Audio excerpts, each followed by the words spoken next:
Good morning, everyone. Tom Matzen here with JV and Frank. We are so excited that you joined us for this next masterclass in the Embark $1 Million Authority series of masterclasses, or what Frank lovingly calls the wet paper bag series, because we teach you strategies on how to grow your business to 6 and 7 figures, even if you can't market your way out of a wet paper bag, right, Frank? Exactly, and that's one of the things. Listen, most people who are stuck with marketing and can't seem to get good results, it's not really their skill set. It's that all of the things you're learning about it are just wrong. So one of the things that we love to do in the series is to teach you what the real successful people are doing and why if you apply those techniques, you're going to get different results. Love it. So excited you could make it here, everyone. Thanks for joining us. If you're new to the Zoom webinar format, you have 2 ways to communicate with us. You have the chat box, which if you haven't already done so, chat your name and what part of the world you're from. That way we know you've been able to find the chat box. And you also have the Q&A box. The Q&A box will be, both of them are accessible in the upper left-hand side of your screen. The Q&A box is used for questions. In our format, every hour, you'll have a chance to ask JV, Frank, and myself any questions that you have. We'll get to as many as we can. And in hour 2, we're going to work with one of you and do a deep dive. So a lot of stuff to cover, a lot of fun. And I'm just going to shrink this up. And we are good to go. Welcome to How to Build a $1 Million Authority podcast, even if you can't market your way out of a wet paper bag. Tom Matzen here with Frank, Bria, and JV Crum. We're so excited that you joined us. We always start our master classes with a quote, but this one is a quote from me for the first time. If you're a heart-centered entrepreneur and have a product that delivers value, I believe you have a moral obligation to serve as many people as you can. This is paraphrased from my great mentor, Jay Abraham. I've added 2 elements to this: heart-centered entrepreneurs and serve as opposed to reach. And the reason for that is, really, that's what we're talking about today. JV's background includes his amazing podcast called The Conscious Millionaire, and JV will tell you a little bit how he ties that in with his business work in a moment. But Frank, JV, and I all believe that if you've got a calling, a mission, you want to make a difference in the world, you owe it to yourself. In fact, we really believe you have a moral obligation to reach as many people as you possibly can. And that's our challenge for today. That's the good news. The bad news is most of us are going to fail in the first 6 years. The data on this is pretty dramatic. 62.8% of new businesses fail in the first 6 years. This is according to the U.S. Small Business Administration. Sadly, other countries around the world, we haven't been able to get data from. If you're from a different country and you've got data, please share it with us, because my anecdotal experience is it's the same pretty much everywhere in the world. There's many reasons for that. A couple we're going to focus on this morning. The first is, as solopreneurs especially, we're wearing too many hats, right? We're the business manager and the lead strategist and the tech support person and the customer support person and the fulfillment person and the page setup person and the marketing person, and we're wearing all these hats, and rarely are we good at all those hats. And in fact, frankly, if we are good at all those hats, we shouldn't be doing all of them anyway. As Frank likes to say, just because you can't hire someone today doesn't mean you should be doing it yourself. And the second element is our addiction to just one more course. Frank, I'm going to throw this to you because this is something that's a hot button for you. Yeah, I mean, so many of us entrepreneurs are now sort of conditioned with this idea that the only thing that's keeping us from success is our good friend's good friend who's joint venturing some course that is showing up in our email box today. And if I just listen to their 57 modules and go through all of the video training, I will suddenly become a millionaire just like they are. And look, this is just not how business works, okay? This idea that education is the thing that's keeping you back from success is just false. It's just not true at all. And if you go to the reason that this is such a hot button for me is, you know, I'm not an internet marketer. That's not my background. I come from working with Fortune 500 companies and my consulting background. So when I sort of started working with small business owners, this idea that, if you just take a course, you figure it out. I mean, if I told that to a Fortune 500 CEO, they would laugh me out of their office. That the one thing they just needed to do was to learn how to do Facebook advertising. Then as soon as they took a course on Facebook ads, they'd be all set. That's just crap. It's garbage. And unfortunately, what ends up happening is that we take that class and it doesn't give us the results we want. And so there must be some other class we need to take, and we just spin ourselves down into this really horrible depressive state. And that's what's killing our success. So we need to break out of this idea that you have something more to learn and that you should pay for that. What you need to learn as the CEO of your company is strategy. That's it. Tactics should not be the thing that you're focusing on. You should be learning strategy, and then you should figure out how to execute that strategy. Tom? Yeah, and as we record this, one of the biggest internet marketers in the world just closed cart last night, and I know him. He's an awesome guy, a real pro at what he does. But if I get one more email offering me 8,000 bonuses to buy his program, I think I'm going to go nuts. I don't know about you, but the sad reality is that courses don't solve it, right? Courses don't solve it. It's all about strategy. And that's what we're going to talk about today. For those of you that haven't been to one of our master classes before, you're going to love this format. It's all about strategy, strategy, strategy. We do cover a bunch of tactics, but we focus on strategy because, frankly, that's where the money is. And if you don't know what we're all about, let me briefly tell you a little bit about it so you know why you might want to stick around for these 3 hours and watch the replay if you're watching the rebroadcast of this. Frank's background, as you heard a little bit, he's an entrepreneur veteran that's worked in both high tech and the financial services world, has helped businesses grow on 5 continents, in addition to launching a startup that sold for $175 million. I always want to do this when I say that, $1 million. Worked with numerous firms to help them achieve their market penetration goals. He's also a program design maniac, and it's one of the gifts that Frank brings to the world, helping people take their wisdom and turn it into scalable programs. So glad to be working with Frank, as always, and welcome, Frank.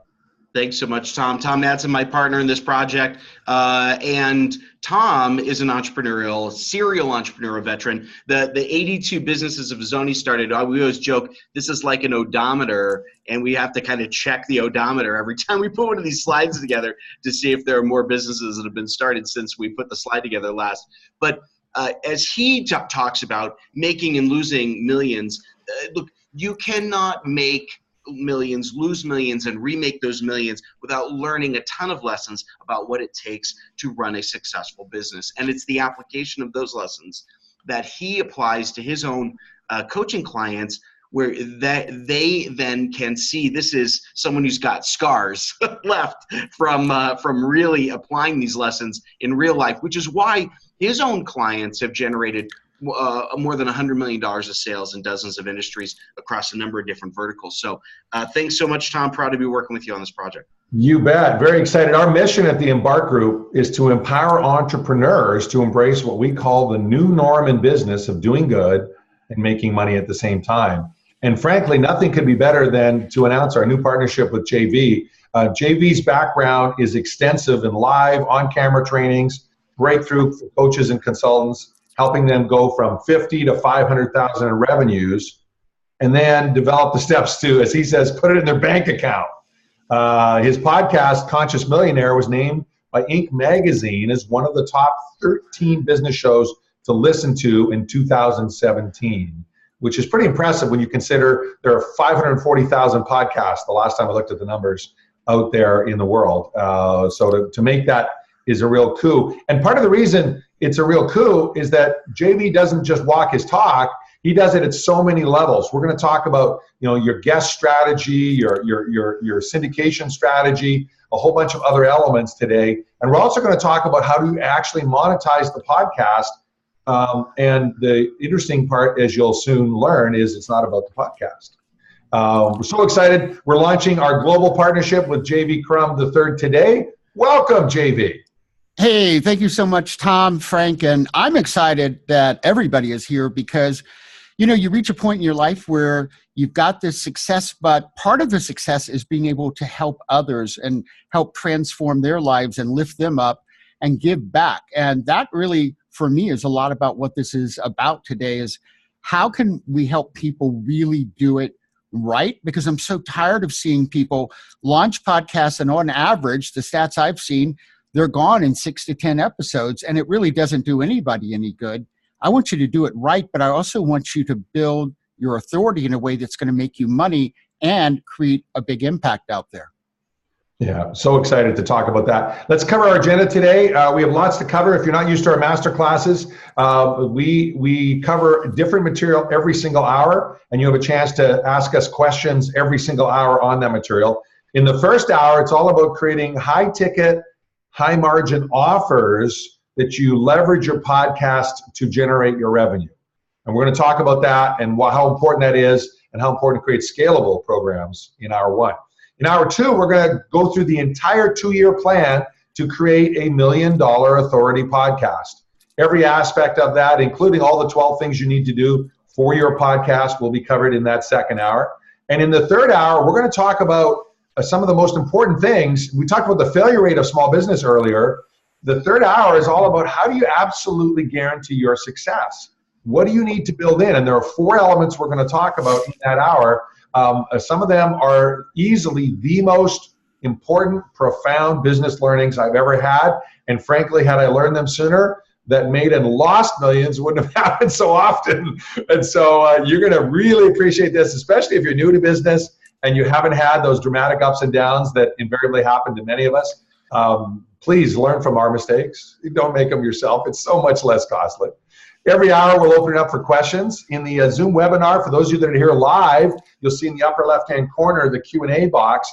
That is for questions for JV, Frank, or myself. So as you think of them, don't wait. Just throw them in as you think of them, because invariably in our master classes, people start slow, and then the stampede of questions happen, and we don't always get to your questions in the first hour or the second hour. So as soon as you think of a relevant question, throw it in there. And one other tip, don't throw it in the chat box, because that feed just scrolls and scrolls and scrolls, and we can't organize those in the chat box. It's much easier for Frank, who coordinates that, to do it in the Q&A box.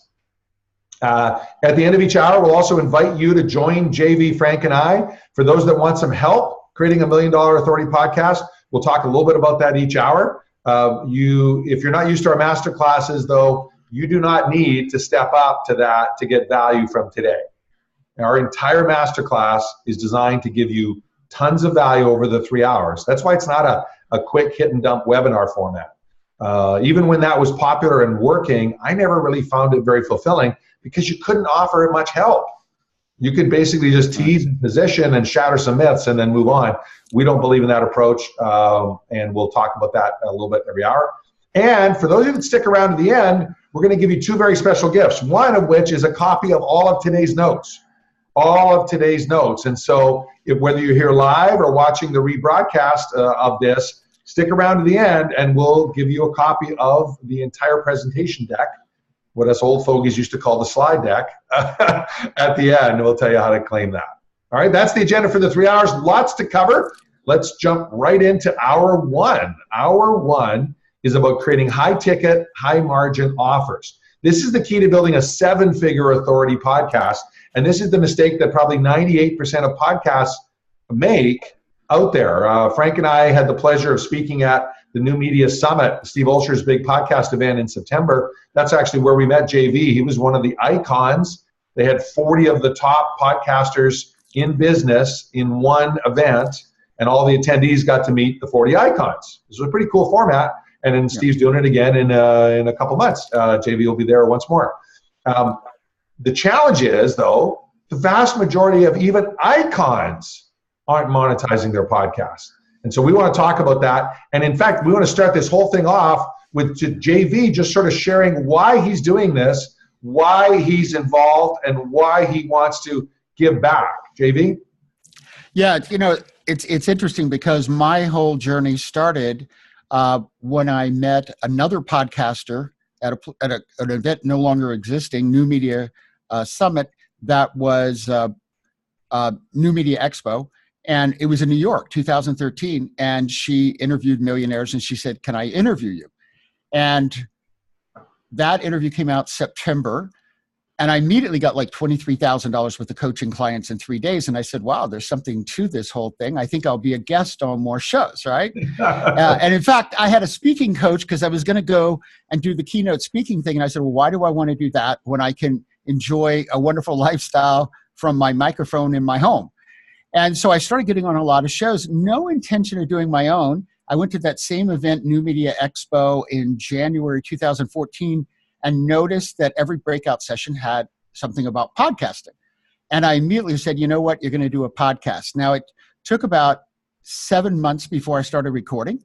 And then I started recording and launched 2 months later.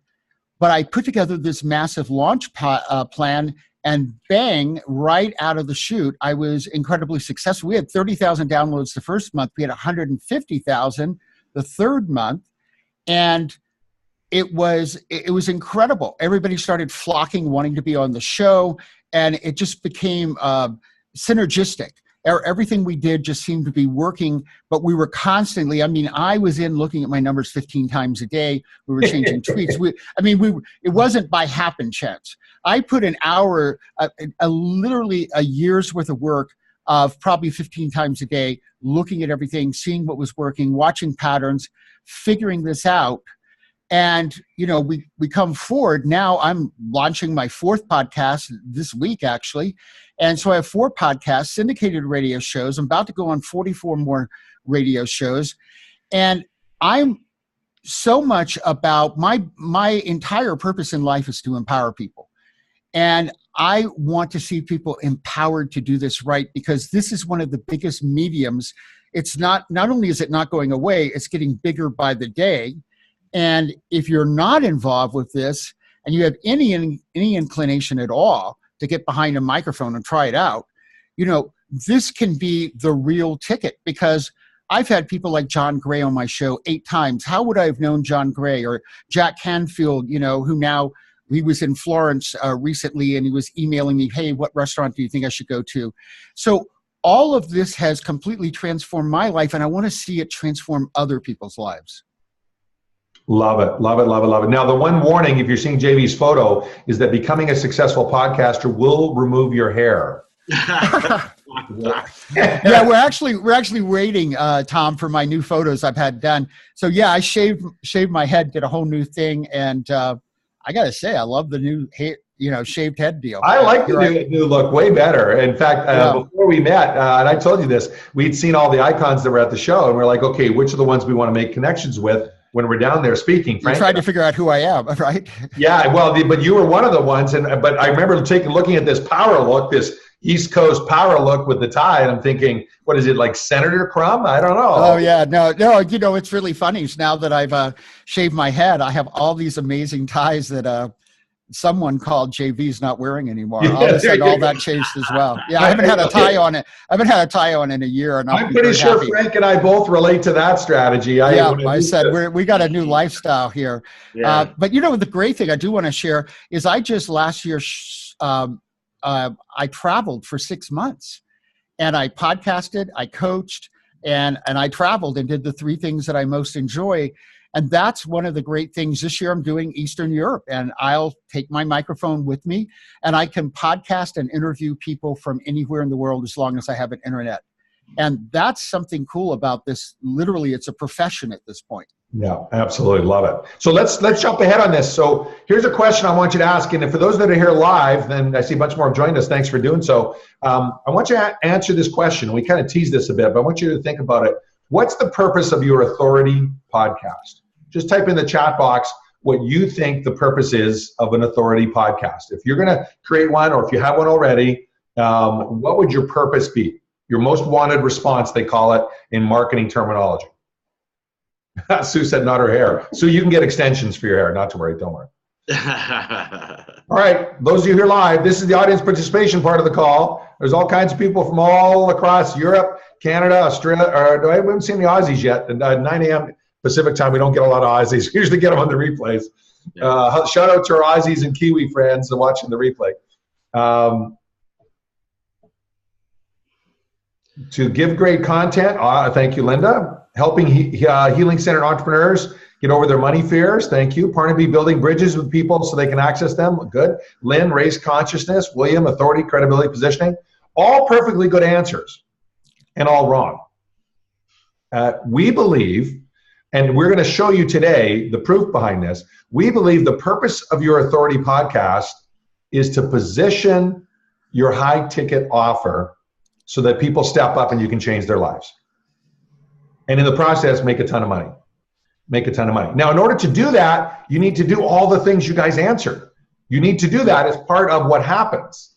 But it's not the most wanted response. And this is one of the mistakes people make. We have a similar masterclass in the world of books, $1 million book launch, we call it. And it's the same challenge. Most people write a book for all the things you guys have listed, when really the focus of a book ought to be to leverage your authority to get people to step up and purchase your high ticket, high margin program.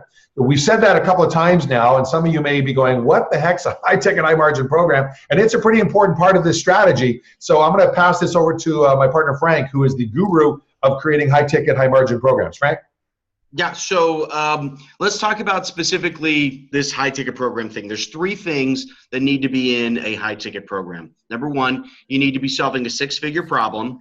Number 2, you need to have some proprietary process to solve that problem.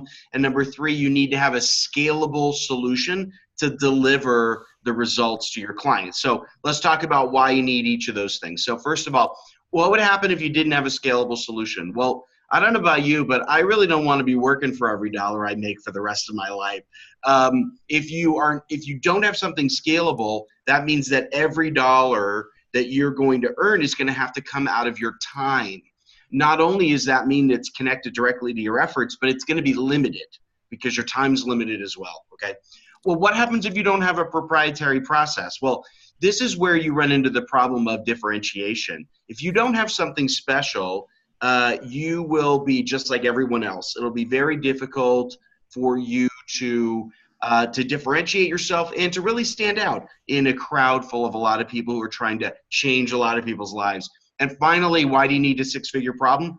Because if you're not generating value for your client, they're not going to pay you. There'll be literally no value. So, one of the things that I like to tell people who become entrepreneurs is you need to be in it to change people's lives. And I'm not overstating that. If you are not in it to change lives, find something else to do, because entrepreneurship is the wrong place for you to be. You need to be committed to changing lives. And you don't change lives by nickel and diming value propositions. You go in with a big, heavy-hitting value proposition. Right. You solve a 6-figure problem, right? So that's what is in a high-ticket program. Let's dig into each of these pieces a little bit more into specific. Why 6-figure problem, okay? Well, let's think about it. Really, there are only 4 reasons that people buy anything in this world, okay? You can talk about people wanting to, achieve self-actualization or whatever it is, okay? There's really only 4 reasons, okay? Number 1, people want to make money. Number 2, they want to save money. Number 3, they want to stay out of jail. Number 4, they want a better life. That's it. That's it. Everything that you do for your clients is going to be boiling down to one of those 4 things. And in fact, it's only going to boil down to one of those 4 things, not multiples of those 4 things. Your clients are really only coming to you for one thing. So be very clear about which of those 4 things that you're really focusing in on, okay? All right, now, the other thing that you need to be thinking through is that you need to think about the outcome that you're creating. You are not a web designer. You are not a nonprofit connector. You are creating an outcome for your client. You are either generating leads. You are raising money. Okay, you are, whatever it is that you are doing for your client that they benefit, that is how you should be describing what you do. And so by thinking about that outcome, you get very clear on the value proposition. Make it something that your podcast audience can relate to, okay? You don't want to be creating this big, huge, there's no value in having the biggest podcast audience in the world if they don't care a hill of beans about the outcome that you're creating, okay? Again, that's an ego metric. It's not a metric that puts money in your pocket. You want to make sure that you're focused, you've got alignment between audience and outcome. And then finally, because you're speaking in terms that they understand, right? We're not using jargon. We're not confusing people with with industry terminology. We're just going to be talking about outcomes they care about. You're actually building trust with your audience, and that audience are your prospects, and those prospects will eventually become your clients, and they develop trust because you're speaking essentially their language. Okay. Now, proprietary process, it's your job to fix the problem that your client creates, and in general, that problem is a function of the chaos in their lives, whether it's in their business, in their personal life, in their family life. It's chaos. Your job is to create order from that chaos. How does your client get to some wonderful outcome they want in the future? You have to create that process and organize it into 3 to 5 simple steps, okay? And that is the simplicity that creates order from that chaos. It's not, I was joking earlier about the 79 module course, okay? It is not 79 steps, okay? It's 3 to 5. Now, each of those stages, as we like to call them, may have lots of different things inside of them, which you need to get done. But when you communicate it to your audience, it needs to be simple. Don't try to sell complexity. That's not usually something that an audience will relate to, especially in a format like podcasting, when they're really just listening most of the time. They don't have anything visual to cue off of. So it needs to be simple. It's not enough to have those steps, though. Those steps need to carry you someplace. And so when we talk about stages of a proprietary process, one of the things that we like to talk about is having what are called finish lines and prizes. Every stage needs to have a clear end point, okay? Stage 1 should not be repeat, repeat, repeat, repeat, repeat. There needs to be some graduation from stage 1 to stage 2 so that there's forward momentum. And that finish line, when you cross that finish line, I don't know about you, but when I cross the finish line, I want someone to hand me a trophy. Usually I'm dragging my butt across that finish line. So I want someone to give me a trophy. And that prize that you are delivering to your client is something that's of value. This is something I learned from my days of working with IBM as a client. When IBM gets involved in a project, they get involved for 5 years, okay? $50 million projects for 5 years. And the people involved change, right? They get hired, they get fired, they get promoted, they get moved around the organization. How do you keep momentum going in a 5-year project? Well, what IBM does is every 90 days, they declare victory, okay? Every 90 days, they do what they call ring the bell. That means they go to the project group, whoever that is at the time, and they say, this is the value. Yeah, there's the bell, Tom, you've got it. This is the value that you have been given from the work we've done so far. You need to do the same thing with your clients, okay? If you're going to be working with them even over the course of 6 months, you're going to have to occasionally ring the bell with those clients. So make sure you've identified something at the end of every stage that works for that. All right. Frank, I just want to jump in with one point on that while the next part loads up, and that is you may have a 12 steps to your method. You may be like, well, wait a second, I can't narrow it down to 3 to 5. There are 12 things to my method, and I need to do all of those. We're not saying give up parts of your process. What we're saying is organize it and group them. Yeah. So maybe step 3 is do these 6 things, right? So it's not about eliminating things that make results happen, right? If you figured out how to get results, you need all those steps in there. It is about organizing them, though, so that your prospects especially see, oh, if I go to this guy, he's going to make it simple and easy for me to follow, right? Yep, exactly. So finally, I want to talk about scalability. This is something I have a lot of bit of passion around. If you are going to be delivering any kind of value to your client, you've got to be able to do it in a way that's scalable. Now, the definition of scale, of perfectly scalable, is that when any new client comes on board, you, the owner of the company, are doing no additional work. Okay, let me just say that again. Every new client, you are doing no additional work. Now, you might have a team that does additional work. You might have other people that are doing things for you and helping you out. But you as the owner, your workload doesn't increase. That allows you to handle an unlimited number of clients. Okay, if it's your time you're trading, you will always be limited in your income. In fact, just a little tidbit of fact, it's people are unaware of this, but you can read this actually out of the census data. Consulting firms in the United States, I'm sure this is probably true globally, but for sure in the United States, the only place I've seen the data myself, they usually cap out somewhere in the $250,000 to $400,000 a year range. Okay, the individuals who are doing that kind of consulting service usually can't get past that barrier without making some huge shift in their business model. So just, you may be thinking to yourself, gee, I'd love to be able to make $250,000 to $400,000 a year. That's great, but think about that as the end. The cap, okay? So how do you make something scalable? Well, the good news is if you build your program on these 5 building blocks I'm going to show you, it will automatically be scalable, okay? So here are the 5, they're like Legos. You can put them together any way you want, but whatever you end up building will be scalable. Virtual training, okay? So video courses, that's definitely a scalable way of delivering services.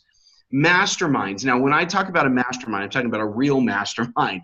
Okay, this is where a group of people come together with a very specific goal in mind to help each other achieve particular goals.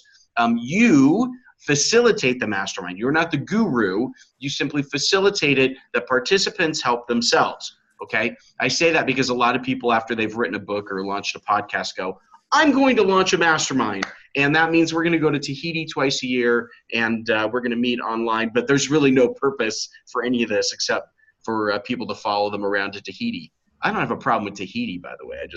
I'm using that as an example. But all right, group coaching. This is actually where you are the guru. Okay, if you want to mentor a group of people, help them answer questions, help them apply your teachings to their specific situation, group coaching is the way to do that.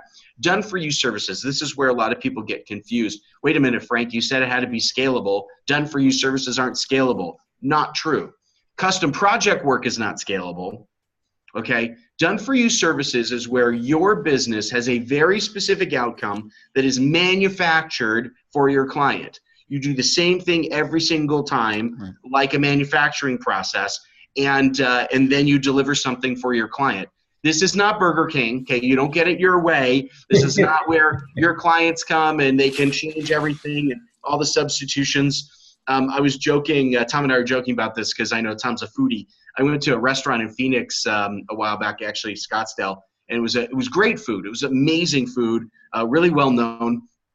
And at the bottom of the menu, there's a smaller menu, so that obviously you see that in good restaurants. The chef knows exactly what they're doing, right, and kicks it out perfectly each time.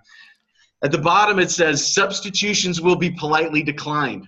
At the bottom of the menu, so the chef knows exactly what they're doing, and you're not going to get it any other way.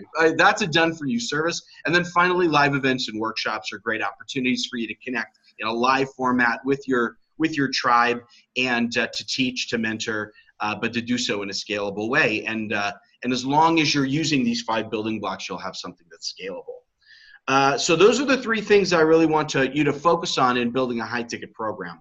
And so what we're going to do now is we're going to open up for the first set of questions. We already got a bunch coming in. Thank you for that. For everyone else, in the upper left-hand side, for those that are here live, you can type in your questions. If you're watching this as a webinar rebroadcast, you can type the questions in and we'll respond back over time in the not instant chat box area. But the advantage of being here live, and there's people from all over the world here live, we're so excited. We're going to answer them for you right now. In particular, on the content we just covered, each of those pieces and elements that we just covered. Frank, where do we start? All right, first question, William. Can you podcast and not interview others and just talk about marketing, et cetera? I think that's for JV. Well, I think that's an incredible question. Right now I have 4 podcasts, and 3 of them are interview formats, but the 4th one that I'm substituting out for another podcast I did called Mojo. This one's called Conscious Millionaire Mindset, and it's just me doing a solo show once a week for 10 minutes because I've discovered that some people really like that short format, and it'll be me talking about all the different aspects of mindset and consciousness and what's necessary in terms of how you think about your business. Every week there's a different topic. So I think it's a really great show. A lot of people do. I got to tell you, having done 4 shows, interview shows are easier because you're interviewing somebody else about their expertise. And every week when you do a solo show, you've got to come up with your own expertise. So I'm going to just suggest that you take whatever the topic is and then list out, say, 25 or more subtopics and ask yourself, is this something I'd love to talk about? And if so, you can do that. Also, you can combine them. One thing you can do is have, say, a couple of episodes a week, and one is an interview, and then the next one, you're going to do your own commentary on that and make it a shorter episode. So it might be 10 minutes and the interview might be a half hour. So you can mix them as well. All of that can really work. It's how you put it together that's going to make the difference. Yeah, and JV, you taught me something on this that I want to tell the audience as well. So I had a couple of podcasts earlier. They're on hiatus right now as we're retooling the format, but certainly not as much expertise as JV on this. But one of the things that JV taught me is that, and we're going to talk about this a little bit more in the next hour as well, that one of the great things about the format of interviewing other people is that you're making connections with the people who would hire you. Right. Now, interestingly enough, I always assumed that the interview podcast format was just a cheap way of building an audience, because you'd force your guests to promote your podcast and then grow your audience that way. And I always thought that was cheapskatey. So when I first launched my podcast, my format was primarily content. So I did most of the talking, and every once in a while I would do an interview. And what I found is, and I had talked myself into the wrong format here, because what I found was that our interview podcasts were the ones that were the lowest downloaded. People downloaded the content podcasts more. And so I said, aha, my audience doesn't want interview podcasts. Interestingly enough, though, when I went back through to look at it a year later, it was my guests who were more likely to be my ideal clients than my listeners. And so while it was an interesting ego metric to look at download numbers and say that people were listening to me, they weren't hiring me. And so this goes to JV's point that he made to me a while back, which I think is brilliant, and we're going to hammer it home in the next hour, is think very carefully about what it is that you're trying to do with the podcast. If you're just trying to make yourself feel better because more people are listening to you, and trust me, I got sucked into this at the beginning of podcasting myself, then go ahead and do a content thing and make it all about you and all that good stuff. One of the things JV did not say is that his content-oriented podcast is the 4th one he started. Okay, as he's taken over another format. So JV's already established as an authority in the interview format, and is now making this pivot over to content. So I would just throw those out there for your consideration as you think about why you're doing what you do. Tom? Yeah, one last piece, and then we'll go to the next question. I'm inherently lazy. And so for me, it's all about leveraging my time and leveraging my effort best I can. You leverage it better, William, when you're having a guest on the show. You just leverage it better. And so I would say, unless you have a very specific strategic reason not to have that leverage, start there. And then always you can consider it down the road, or as Frank said, add it in as an right? Or 2 times a week, or I think JB might have said that. But when we talked to these icons in San Diego, we had a chance to meet all 40 of them. All of them quoted download numbers. That was the instant metric they all talked about. But it was like pulling teeth to get profit numbers from them. Not because they weren't open, because they didn't have any. Right. They didn't have any. So now there were some people that was part of their strategy. A gentleman by the name of Tom, T-H-O-M, Tom. His strategy was he gets paid to speak publicly. And so his entire gig was interviewing people that could hire him, have a great show, and then they love him, and then they hire him. Yeah. And he does 250 to 300 paid gigs a year. So he was very clear. He did not want to make a dime off his podcast. But he made hundreds of thousands of dollars off his podcast from the bookings that came from those guests. So leverage it, make it easy for you. And Tom, we know someone personally who told us this exact same strategy also recently, where he does a podcast where he talks about traffic, cold traffic, and he specifically interviews the people who would hire him to generate the cold traffic for him. So totally. that's well, that was just on his show, Doug Morneau, Real Marketing Real Fast. And that's exactly his strategy. We've got one of the cold traffic gurus that we know. I can see live in the audience here, Afra. Hey, Afra, shout out to you. Doug's in the same space, and that's exactly what he does. Afra is he interviews people that should be hiring him for his cold traffic magic. So love it. Next question, Frank. Okay, so John Ashton asks, does teaching people to play golf count as creating a better life, or should I go edit my podcast now? Well, in my case, John, because you know me, it's a saving money strategy because I've lost golf balls. but then John knows how I golf, or rather how poorly I golf. JV, what's your thought about John and his golf question? Yeah, I think it's a great question. And I think it depends on how you have it all tied in. So I think you have to map all of this. You know, in the former question we were talking about, I've gotten guests on my shows that hired me as a coach. I would say with one exception, in the last 2 years, everybody I've done any strategic partnership with, and that includes affiliate relationships, they've been a guest on the show. That's how I met them. They connected me to other people. So the real question is, what does that map look like for your podcast and its monetization? And if you're doing golfing, there's so many different ways to monetize it, from connecting it to different golf outings, to different golf products, to golf events. So I think you've got to map it and be clear, where's the money coming from if you're going to invest all this time and energy in doing a great podcast? There's got to be a money map that goes with it.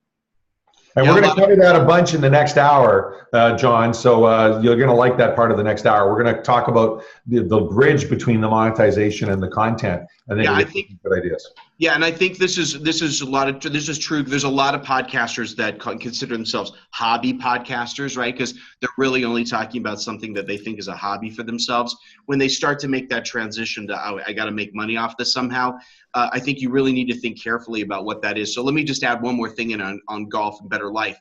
Absolutely, playing better golf is better life. But then the question I would ask for you to pose it to your audience is, in what way? In what way is playing better golf better life?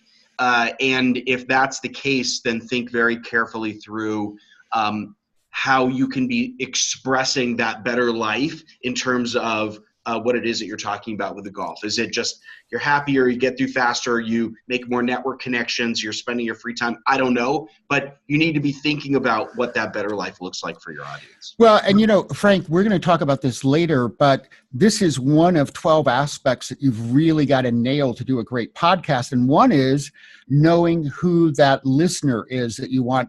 So let's talk about golfing and where there's big money. Well, we all know that business people who get together and go golf do deals together. That's why they went golfing, actually. They didn't go golfing to go golfing. They went golfing because they want to make some money out of a deal. Right. So maybe your golf podcast is aimed for executives who golf. Now, that's a very different market. Yes. And there's a lot of different ways to spin that so that people are making money. You could even hold events that you put together for executives who want to golf together. You know, so, and you could even bring this to conferences now because you're known as the guy who knows how to put together golf arrangements for executives that want to really leverage their time on the golf course to making money. So that's a perfect example of how you can bring this all full force, but it relates on this one to who's the actual audience you want and why do you want them. Right. We got time for one more question. Keep them coming, guys. We'll get to more in the next hour. Frank, pick one that you think would be helpful here. Okay, so here's the question, and I may need some assistance with you on Tom with you on this one. I would like to avoid the hassles of EU VAT and stay within the law. Is it possible to make a product live and interactive enough to keep the tax man happy and still have a scalable product? So Mr. Taxman, JV, and Tom, who's got the European tax experience here. Yeah. What are the tricks here to avoid having to? Here's the cool part about this, guys. In the strategy of creating a high ticket, high margin program, you make a lot of profit per transaction. And as Frank likes to say, then you can outsource to best in breed, period. And so the challenge that most online entrepreneurs have when the European Union puts in a VAT tax or any jurisdiction comes up with a new rule is how the heck's a little guy going to get good advice? Well, if you're making great margin, you can get great advice. You can get great advice. So the specifics of a given rule and a given implication shouldn't be your focus. It should be the strategy of how do I have enough money that I can hire someone who really knows the answer to that. And it may be that you have to incorporate in the Isle of Man inside the European Union, but unincorporated tax-free zone, or in Belize, a North American free tax-free haven to pull it off properly. I don't know. But I do know this. When you have the margin, you can hire people who do know. Yeah, I mean, I know that there are very, very specific rules around the kinds of things which are VAT-able and the things which are non-VAT-able in Europe, to make up a couple of words there. And I don't know the specific rules around that, but let me just echo what Tom said. You should be making enough money that you don't give a crap about that anymore.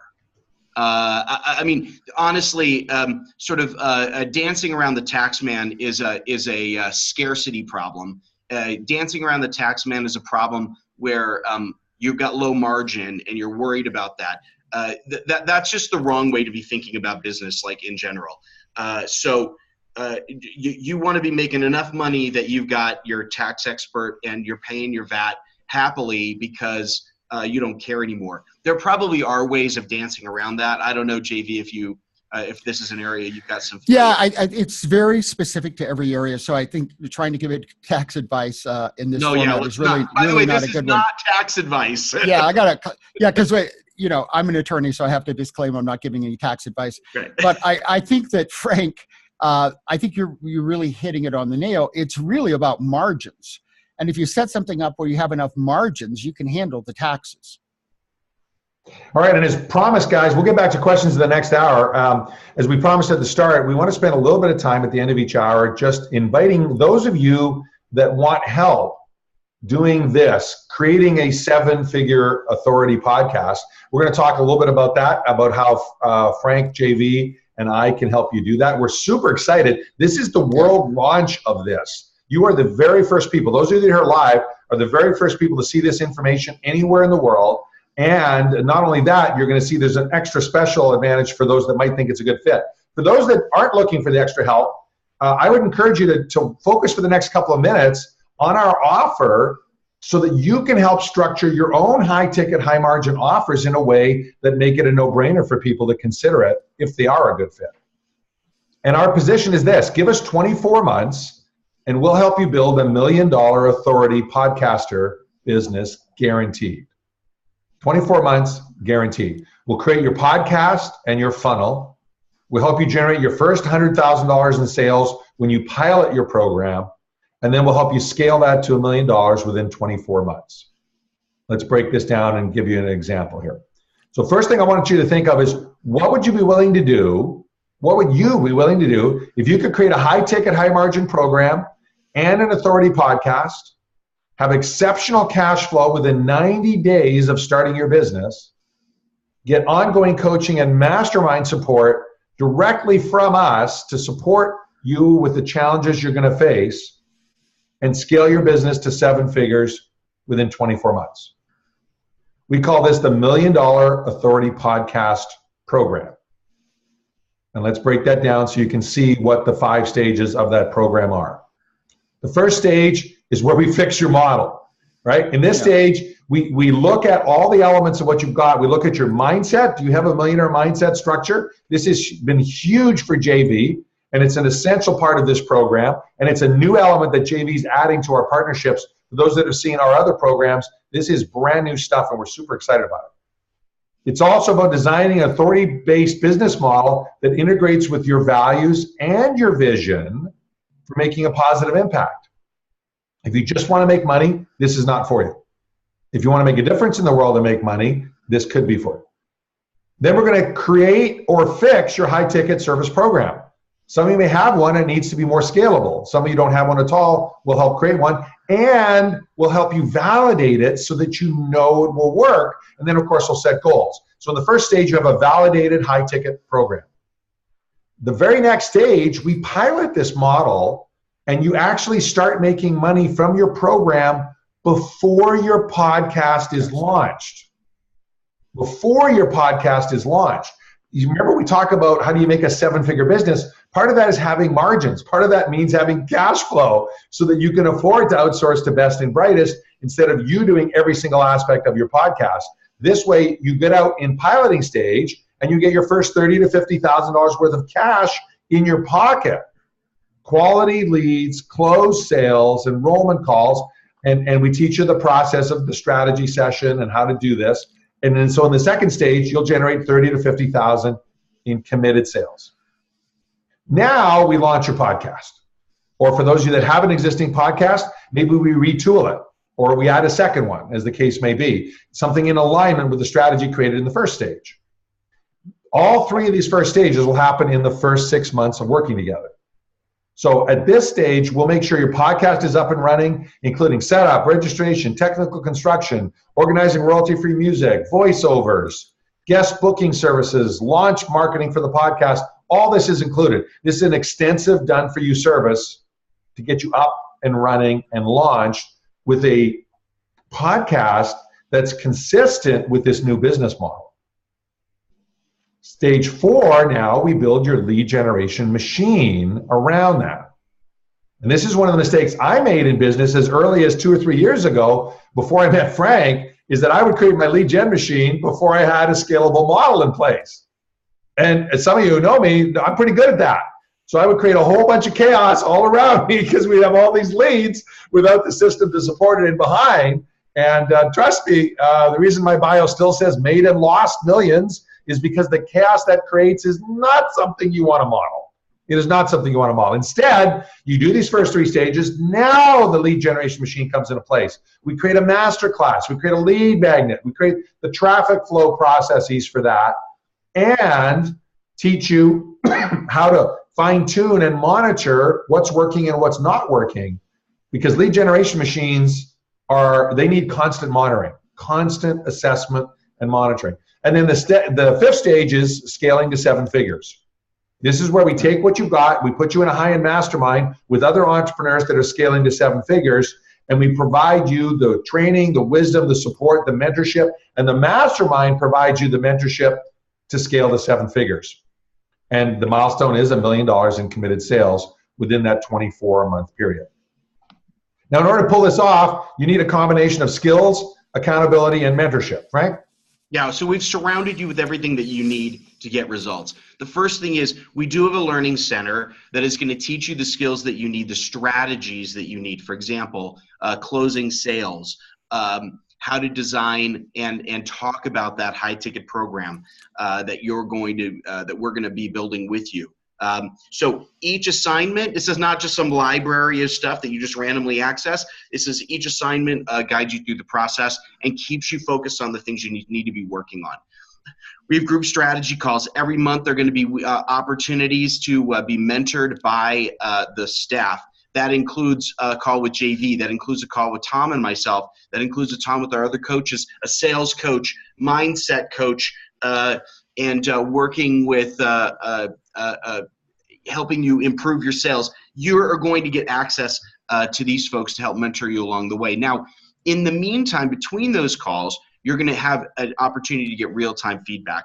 That real-time feedback will be in your ability to be in a private Facebook group. That way you can post questions immediately. You can tag a coach that you've either been talking to or working with, or just get answers from folks in general. They'll be able to help you tie things together, move them through between calls. Now, none of that is going to help you at all if you just can't get stuff done, okay? So you're going to have an accountability coach. We've got a system in place for you to be able to meet on a regular basis. We recommend weekly, set goals, check in, make sure that you're getting that stuff done, and keep on track. And we're going to be watching that progress so that if you're starting to fall behind in the things that you need to do, trust me, we're going to be right there with you to help you make the progress you need to get the results that you need. Finally, Tom talked about a couple of masterminds that we have. The first mastermind you're going to be participating in is the Business Launch Mastermind. Once you have a program which is validated and ready to go, and you're ready to start booking your first sales, you're going to be in a business launch mastermind with other entrepreneurs just like you who are working to generate their first $100,000 in new booked revenue for this high-ticket program that you just launched or that we've helped you launch. That's going to be facilitated by our staff, but run by you, the participants. And so as you're working for that first $100,000 in revenue, you'll be with entrepreneurs just like you who are dealing with their first sales and sales conversations and lead generation. Now, once you've hit that $100,000 mark, you'll graduate, if you will, up into our next mastermind, which is the Scale to Seven Figures Mastermind that Tom talked about briefly on the last slide. Here, you're going to be working with entrepreneurs who are more advanced and are going to be dealing with the more advanced issues of scale and process and staffing and hiring and training and dealing with multiple clients as you start to scale up to a seven-figure enterprise. The problems you're going to deal with are more advanced, and so we have reserved this particular mastermind for those folks who have advanced past the $100,000 mark so that you're not sort of dealing with problems that you've kind of already moved beyond in your business model. We like to keep entrepreneurs together in this particular. Yeah, we want to move past the startup phase and into the scale phase. Right. And it's a really, really important part of our strategy. We're super excited about these mastermind formats. They really serve a powerful purpose. So what are you responsible for? Well, you're responsible for bringing your passion to take your business to seven figures. Not everyone wants to do that. And we know that. Like, seriously, not everyone wants to build $1 million business. Some people are quite comfortable building a six-figure recurring revenue stream, and there's nothing wrong with that. This program's not for it. You're responsible for supporting us in the done-for-you phase. When we do the done-for-you services in the first three phases, we need timely responses to the things that we need from you. Otherwise, our team can't get this stuff done in a way that just crushes it for you. They also need you to focus on closing the new leads generated from the marketing. Right? You'll close them. You'll be the best at doing this. We'll teach you how to do the strategy sessions, but you're going to want to do that. And of course, you're going to run your podcast. As you'll see with this model, every part of the podcast is done for you in the launch phase. You just show up and do the interviews. So running your podcast is focused on the highest leveraged activities. That's what you want to do, everything in your business. Focus on the leverage, but you'll want to do that. And then you'll scale to seven figures by participating in those two masterminds Frank just talked about, okay? What are we responsible for? Basically getting you there. Everything else to get you there. We develop your plan to scale to $1 million. We design the funnel, the Authority podcast, the process to deliver on that plan. The masterclass is created by us, and we train you to deliver and close at least, we call it close to 20, at least 20% of your strategy sessions you should be closing in a responsible way using screening and qualifying process that we'll teach you. And then we'll facilitate both masterminds, including the Scale to Seven Figures mastermind. The masterminds themselves are run by the participants, but we facilitate to ensure that you stay on track. So what's your investment for a guaranteed $1 million authority business? Well, like most good investments, it should be a 10x return. This is the same. It's $100,000 total. But before you pass out, for those listening to our method the first time, you'll see that we love to guarantee results, and this is no different. This program starts with a $25,000 payment if you're accepted into the program. There's no fee to qualify, or there's no fee to apply to see if you qualify, but it's just 25%. I don't mean to downplay that. There's still a lot of money. All the rest is linked to results. In fact, the next payment of $10,000 doesn't happen until you've made $100,000 of revenue from this new program and validated everything that's going on. Next payment is $15,000 once you've sold a total of $250,000 in total new revenues from this program. And the last 50% doesn't happen until you've sold $1 million in new revenues within that 24-month period. That's it. As a result, we're taking the majority of the risk on this model so that you don't have to. We're so confident with JV's experience and our systems approach that if you qualify, we're financing 75% of this investment. It's part of what we call our triple guarantee. Let me break that down for you. The first guarantee is what we call the viable program guarantee. You don't make that $10,000 next payment until you've done $100,000 in new revenues. This ensures you're profiting from the model early on. The next is the $250,000 guarantee. You don't pay that until once you get to $250,000 in total, you pay another payment of $15,000, even more than 10x. And the 7-figure guarantee, of course, 50% of your payment doesn't happen until you get to that $1 million. We are going to get you there. Each of these guarantees are spelled out in our agreements, of course, and we go through that. And we have a very special opportunity because this is the world pilot of this program. JV, we're looking for 10 people to work with JV, Frank, and I in the piloting phase. And JV, I know you want to speak to that about the extra effort and enthusiasm we're bringing to the table for the first people who pilot this.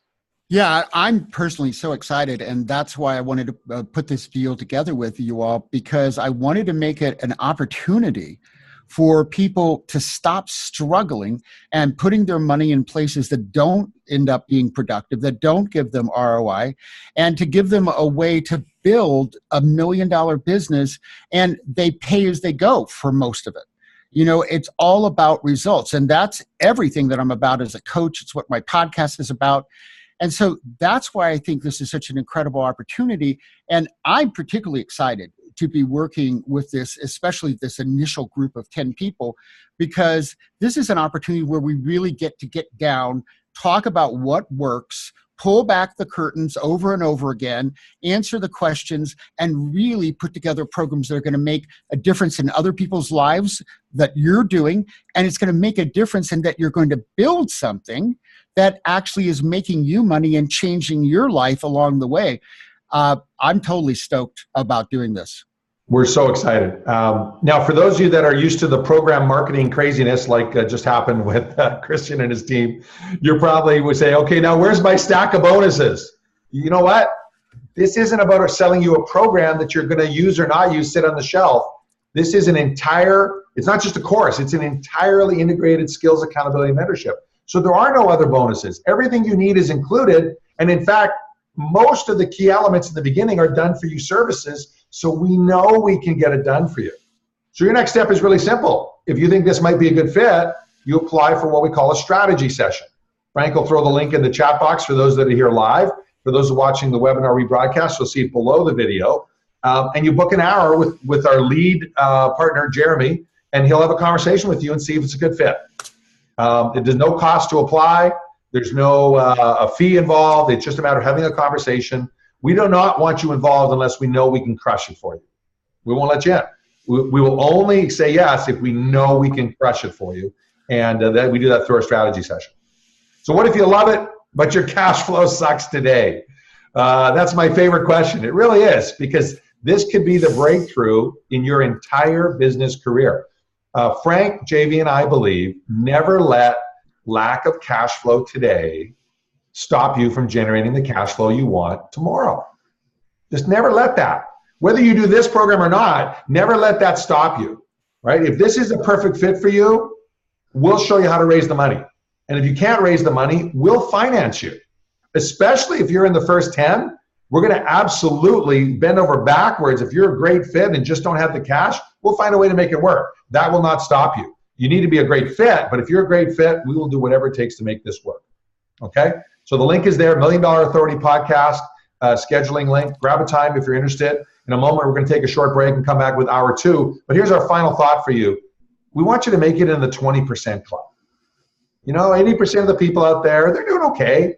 They're hanging in there, right? But, you know, man, they're not really crushing it. We want you in that 20%. We want you in that 20% that are really crushing it. So if you're interested, take time, book it in. Now, in the next hour, we're going to talk about creating your 2-year plan. And Frank will also drop this in the chat box. For those that are here live, if you're watching the webinar rebroadcast, pause the recording, download this PDF. This is the entire 2-year plan. We're going to follow that as part of the training in the next 2 hours. It's a special unannounced bonus. You're going to love it. It sort of sums everything up. And that's a beautiful shot of Bowen Island, the little island I live on just outside of Vancouver. In fact, in the background is Vancouver. You can barely pick it out, but there it is. So it's 5 minutes after the hour. We're going to take a 4-minute break. Going to pause the recording, and we'll be back here in 4 minutes, everyone. See you in 4 minutes. Welcome back, everyone. Tom Matzen here with JV Crum and Frank Bria. It's hour 2 of our masterclass on how to build a $1 Million Authority podcast. $1 Million Authority podcast. This hour is about, it's about showing you the entire plan, exactly all of the elements necessary to create your 2-year plan. Fully integrated, become an authority, boost your cash flow, and self-funding your growth. Self-funding your growth. Frank, JV, you guys ready to roll? Yep, absolutely. JV, I think you're muted.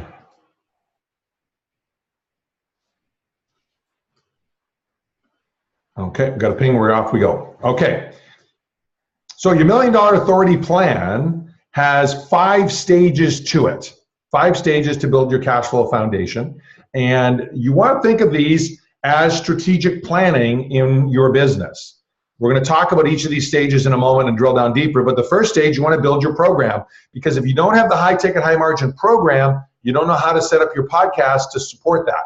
You know, John Ashton's example in the golf business is a good one. And they came up with business golf on their own, John, believe it or not. It's like John and I used to work together in a business golf program, but they're absolutely right, because the guests you would have and the offer you could make would be perfectly consistent to an awesome high-end business golf program. Absolutely. Building your program's first step. And then you want to pilot it. You want to turn that idea into cash flow, because an idea that doesn't monetize is a hobby. A startup is supposed to be a temporary phase in a business, not a permanent way to live. Trust me, I've learned that one the hard way. Third, build and run your marketing machine, including your podcast. So you piloted your program. Now, and only now, you build and run your marketing machine and launch your podcast. And we're going to break down the 12 key steps to having an amazing podcast out of the gate. And then step 4, build and run your authority machine. So now we're talking about leveraging your podcast and your marketing processes so that you have even more authority to support people enrolling in your high ticket, high margin program. And then of course, once you do that, it's about rinse and repeat and scaling, right? It's about taking that effort and scaling it to 7 figures and beyond, and still having a huge quality of life in the process. So we're going to break these down into the 5 parts. First stage is build your program, right? All right, yes. It all comes down to having a really good program. If you don't have something, if you don't have a product to sell, you're going to have a hard time building a good business. So it comes down to having a good outcome that you provide for your clients, understanding what that 6-figure problem is that you're solving, incorporating it into this high ticket program. We talked about that last hour, having a proprietary process, making it scalable, and then designing the scalable delivery mechanisms the way that we talked about, using those 5 Lego blocks in a way that will give your client the outcome that they want. Now, the way to really design that well and to make sure that you're building a program that gets you where you want to go is to think, what would I have to deliver in order to guarantee that my client gets the results? Now, you can guarantee, not guarantee, it's a whole different issue, but how would I put everything together in order to make that work? So that's a really important fundamental question you want to ask yourself. All right. Now, once you've designed it, okay, it's not enough to just launch. It's important that you conduct 7 validation calls. We're back on the slide before. Oh, I'm back. I'm jumping ahead. Yeah, good. We have time to get into that. You want to make sure that you conduct 7 validation calls, because this is where you get out from behind that screen, behind your laptop, and start talking to real people. Now, when you actually conduct these validation calls, it's very important that you speak with ideal clients. Don't talk to your mother. Don't talk to your mastermind members. Don't talk to your colleagues, okay? They're going to give you information, but it's not relevant. The only relevant information about whether or not you have a reasonable program is someone who would write you a check. Okay, so very, very, very important. All right, let's move on. Once you have conducted those validation calls to confirm you actually have a program, it's now time to pilot it. Get those first few people in the program. This is the beautiful thing about the program. If you're going to pilot something, you only need 3 to 5 clients to really generate the cash flow to make it worth it. If you were selling a $300 PDF or a $99 whatever or a $19 a month membership site, you know 3 to 5 clients just isn't worth your while. You would have to have hundreds of clients to actually bring the cash in to make that make sense. But that's the nice thing about a high ticket program is it cash flows on just a very few number of pilot clients. So reach out to those validation contacts that you had, or maybe former clients, or your network, your Rolodex, and basically tell them you're doing something amazing and enroll them into your pilot program. Okay.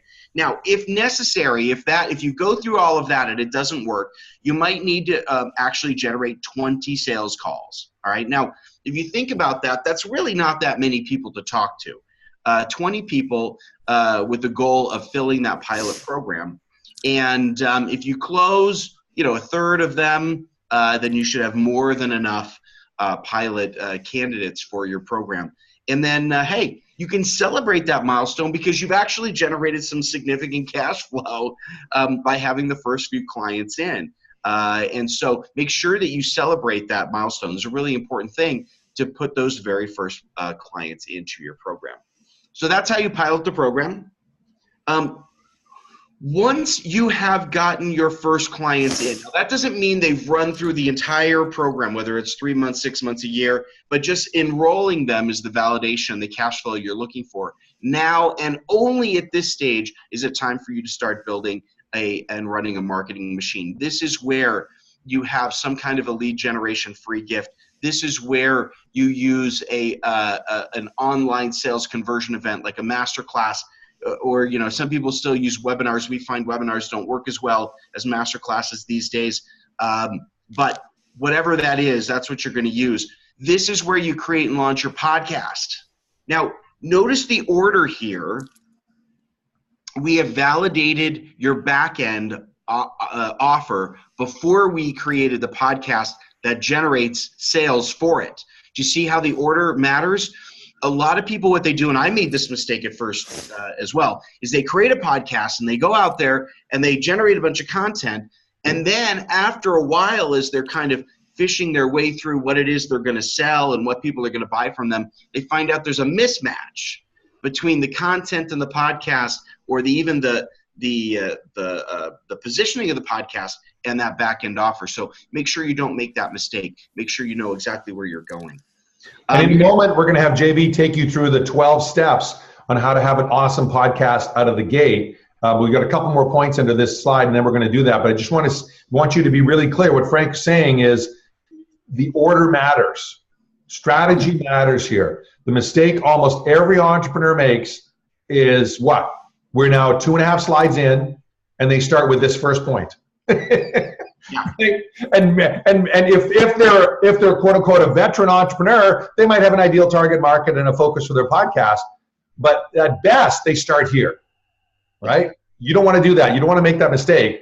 And whether, by the way, this is advice for you, whether or not you're working with JV, Frank, and I on our $1 Million program. For most of you, it's not going to be a good fit, or you're not going to want to do this right now. But if you're going to do this on your own, it's even more important. Because you work with us, we'll make you do it this way. But if you do this on your own, it's really important to get this other stuff done first. Right. Yeah, and I think a really important part of this, and in a positive sense of the word, it's about knowing the right order and then having the discipline, which most people don't have, the discipline to do it correctly and not all of a sudden jump from step 1 to step 4. Yeah, and remember, everyone, we're going to give you a chance to get the full presentation deck at the end of the masterclass today, so that you got the order, right? You don't have to be vociferously taking notes or doing screen captures. We'll send you all the slides so you know exactly the order to do this. The next piece is about driving traffic to that funnel, right? And shaking out and testing the various components. And it's that second part that's so critical. And we've all heard it, right? Split test, A/B, different headlines, different things. And yet my experience is the vast majority of us aren't doing this. We're not actually measuring the data. We're not actually looking at the results on that side. And so we're really basically, it's like having a shotgun and we're blindfolded and we're trying to hit a squirrel. We don't know which direction the squirrel is, but we're just shooting. We might get lucky and we might hit a squirrel or two, because if it's a shotgun, maybe three, I don't know. But the reality is we're probably going to miss more than we hit when we do that. And there's three types of traffic, right? Free traffic, paid traffic, and the most powerful one, joint venture traffic, where your partners promote for you to drive people to the audience. And then you're assessing the success of each of the sources. You know when to cut off the non-performing ones and replace it with something else. This is all about your marketing machine and doing that. And the heart of that, of course, is your podcast. So JV, let's take us through the 12 keys to an awesome, awesome podcast. Yeah, and the reason I wanted to go through these is that I have been a guest on a lot of podcasts, and I found that almost nobody is doing all of these. And when my guests show up, typically the number one thing they say is that this is the most organized podcast I've ever been on. And it's because we're doing the things that are right.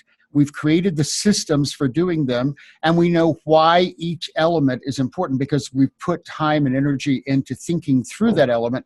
But it starts with even knowing what the elements are. So first of all, the real starting place is to define how the podcast is going to actually showcase your authority. And that's got to be at the core. You've got to get clarity first. What is your real core competency when it comes to authority? And then how can you bring that out in a world that's going to make it very interesting and make it the core of what your podcast is about? Then let's go to number 2. So this is critical. Now, I'll give you an example. You see in the back wall that actually says Conscious Millionaire. My book, which became the number 1 book on Amazon, is called Conscious Millionaire. My brand is Conscious Millionaire. My website is Conscious Millionaire. And guess what? My podcast is Conscious Millionaire, but they all have a subtitle. Now, the subtitle of the main one, the one where we've had over 12 million listeners in 190 countries, is Create Your First Million for Coaches and Consultants. That could not be more clear. It tells you who it's for coaches and consultants, and it's for coaches and consultants that want to make their first million. Now, you know, bang, this is what it's about. That's put in the introduction. That's what's on the iTunes overview. And so you've got to have a name that's clear. And now, the next part is clearly identifying your target market for your audience. There are really 3 reasons you want them in the audience. Are they people who can buy from you? Are there people who might be able to partner with you? Or are they people that might be able to open doors for you? But you've got to be clear about what that target market is. For instance, my original one is Conscious Millionaire, Create Your First Million for Coaches and Consultants. I have another podcast, Marketing for Coaches and Consultants. I only bring marketers on, and I want people who want to build their coaching and consulting practice. Yeah, I'm going to jump into that because I think some of the people listening are going to miss the power behind what you just said. So he's got a podcast for coaches and consultants, and then he's got another podcast that's Marketing for Coaches and Consultants. Now, obviously, marketing is a big issue for coaches and consultants. So one would assume in his main podcast, he would cover that topic as well. But this is where he goes to such a deeper level, and that he, of course, he covers it in the main one, right? But he also, the second podcast was created because he knew this was a big, pressing, amazing, important thing, number 1. And number 2, it's a perfect setup for people wanting to hire JV. Yeah, because when you look at what's the top problem you're solving, and that goes back to your authority, right? What problem are you solving? Yeah. Well, every coach or consultant who ends up working with me, one of the things they need to solve is how do they get more clients, and how do they grow their revenue? So marketing is an essential aspect of that. So some people just want to study marketing, right? And they want to show up for a marketing podcast. But rather than having a marketing podcast for anyone, it's only for coaches and consultants. And then we ask questions relevant only to coaches and consultants on that podcast. Let's go to the number 4. Yeah, and this is something that's really unique with JV's philosophy, and frankly, it's part of the reason we're partnered, because how we first met is JV wanted Frank and I on his podcast. That's exactly right. Right? I mean, we met entirely from that, and then we offered out of our strategy at that event with the icons, a free session to help you scale your business. And in that free session, what a surprise, we said, create a high-ticket, high-margin program, JV. You're crazy not to. You're a world-class expert. And 2 months later, we're sitting down going, because JV is super smart. Well, and this brings up the critical part of knowing who you want to have as your guests. Totally. And I said it earlier that with one exception, in the last 2 years, everybody I've done any kind of business with has been a guest on my show. I have a client who's writing a book. I have a guest who works with completing the books and marketing them. I just got a payment yesterday from that affiliate member, and I only send them high-end clients who want to do big book deals. They want their books to be highly successful. But how did we meet? We were on the podcast together. And so being clear about who you want to have as your guests is absolutely critical, so that you're not having the kind of guests that aren't going anywhere with you. They've got to go someplace with your listeners, but they should also go someplace in producing opportunities for you and your guests together to do something. So a strategic show format is so critical. I have to just say, I've been on so many shows where I honestly organized their show for them before we ever did the recording, because I wasn't comfortable having no organization for a show. I go, no, we're not taking a random walk down Wall Street. So I have a very crisp format. Walk down Wall Street. I love but it feels that way sometimes. Yeah. And I can tell you these podcasts are not successful if you don't have something. We have a format on mine where the first half is a very strategic conversation. I call it the organic conversation, but we have an outcome that typically is title of the show. But the second part of the shows are specific questions. And I have people that write me. I have people that I meet at conferences, and they'll have a favorite question. And, we have about 8 questions, but they're waiting for question 3 because that is their favorite question. So not only does it give great organization and make it a lot easier to do your show notes, but it gives the show some kind of a structure so that it has predictability. And people like predictability. When they're listening to something, they know that at minute 23, JB and his guests are going to be talking about X. And they're looking forward to getting to X. We give a gift away. That's another part of that structure. There are people who show up because they want the gift of the day, right? And that's great because they showed up. And that gives us another opportunity to build a relationship with them. Now, it's really everything you do about your podcast. Some of the things that are actually least expensive are most important. You've got to have great cover. And you have to test it so it looks good in a 1-inch by 1-inch format when it shows up on iTunes. Otherwise, nobody knows what it's saying. And you've also got to have great sound, great music. It's very important that it's professionally done, that you've got a great microphone as well, because the quality of your production is going to determine, first and foremost, what people think about your show. If it's not a real quality production, they're going to think it's rinky-dink. They're going to think you're rinky-dink, which makes it worse. They're going to discount your authority because they're going to say, well, this person doesn't have real authority, or they'd be doing a real show. It sounds like they're like out hiking when they're doing their interview, right? No, we've heard those. So, and folks, it's so important to do it right. And when you have an intro, if you want to have a professional voiceover, then you've got to have the right person. Is it male? Is it female? What kind of timbre do they need to have? How do they complement with your voice? All those are important questions. Let's go to number 9. By the way, for those listening to the audio side of this, there were specific dimensions and elements on that screen. So make sure when you get the presentation deck, you look at it. Yeah, so those are the exact ones. Okay, so I use Libsyn, but there are other high quality ones. So I'm not just here promoting Libsyn, but you have a distribution channel. You've got to have a place that you're putting all your information up, but there are a lot of pieces to that, and people do them wrong. You've got to have the description right. So all those pieces have to be put together correctly. All right, so this is so critical.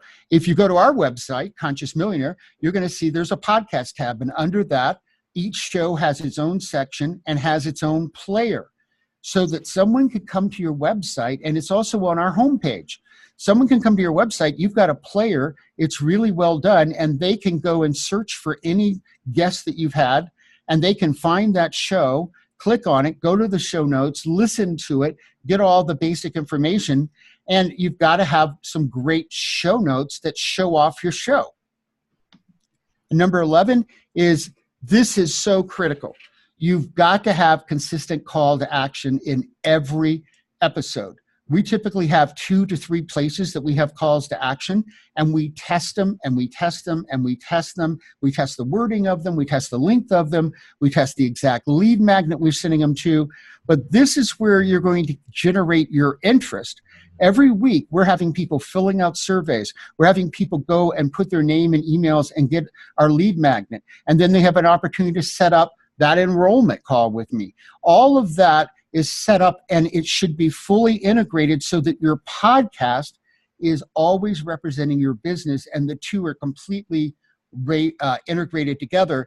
And now this is the critical part. This is a part that almost everybody somehow misses out. I had a really good friend of mine who's actually a great marketer, but they'd never done a podcast before. And I was talking to them because I was getting interviewed, and they said, well, this is my 3rd interview and I'm launching next week. Well, folks, I've always launched with 3 months in the can. And I said, no, you're not ready to launch. You don't have a launch plan. When you launch, this is a big deal. You're saying to the world, I'm bringing my authority to you, and you want people to know, so you want to make a splash. You got to put that launch plan together, and then you've got to have an ongoing, very active marketing plan, because trust me, as much as I love Field of Dreams as a movie, they're not coming if you don't let them know. And you've got to know precisely how to let them know. I spent a year testing how to write tweets, but we know how to write a tweet so that it maximizes the engagement. It maximizes the excitement. It gets people clicking on it because they want to learn more, and we have it all organized correctly. So we're going to take all this expertise that I've gained from 3.5 years in podcasting, having top podcasts, and we're going to teach it to you because I want you to do it right. So I think my favorite part about this is pretty much in every one of the 12 bulletin points, you said, no, this is the key. This is the key.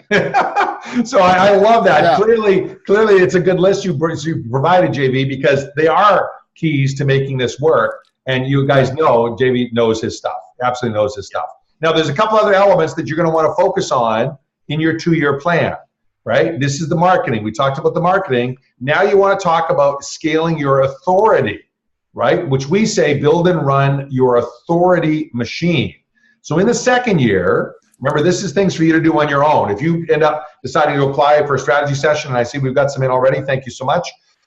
We'll work with you on this. But if you're going to do this on your own, you need to make sure you do this. You want to write and launch your authority book or YouTube channel or some authority platform to extend your podcast. You want to consider syndicating your podcast. JV syndicated his podcast. We've got a syndicated radio host on the show, listening in, John. But you want to look at syndicating your podcast to reach even more people with the same effort. You want to launch your media relations campaign. Free media coverage is an incredible source. I just saw on my Apple TV 3 podcast guys on Stephen Colbert's show last night. They were, they were spoofing. They were covering the State of the Union. I say spoofing because they're Democrat podcasters, but it turns out they have the #1 political podcast show in America. 3 young guys. But I know that means millions and millions of downloads a month. There they were doing media supporting their podcast show, right? You want to develop the same strategy. And then we believe you should plan and run a live event to support and build on your authority and, of course, leverage the relationships that you've done with your previous podcast guests.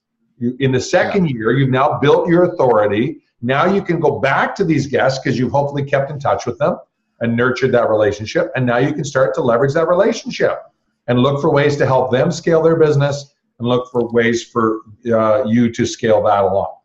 Okay?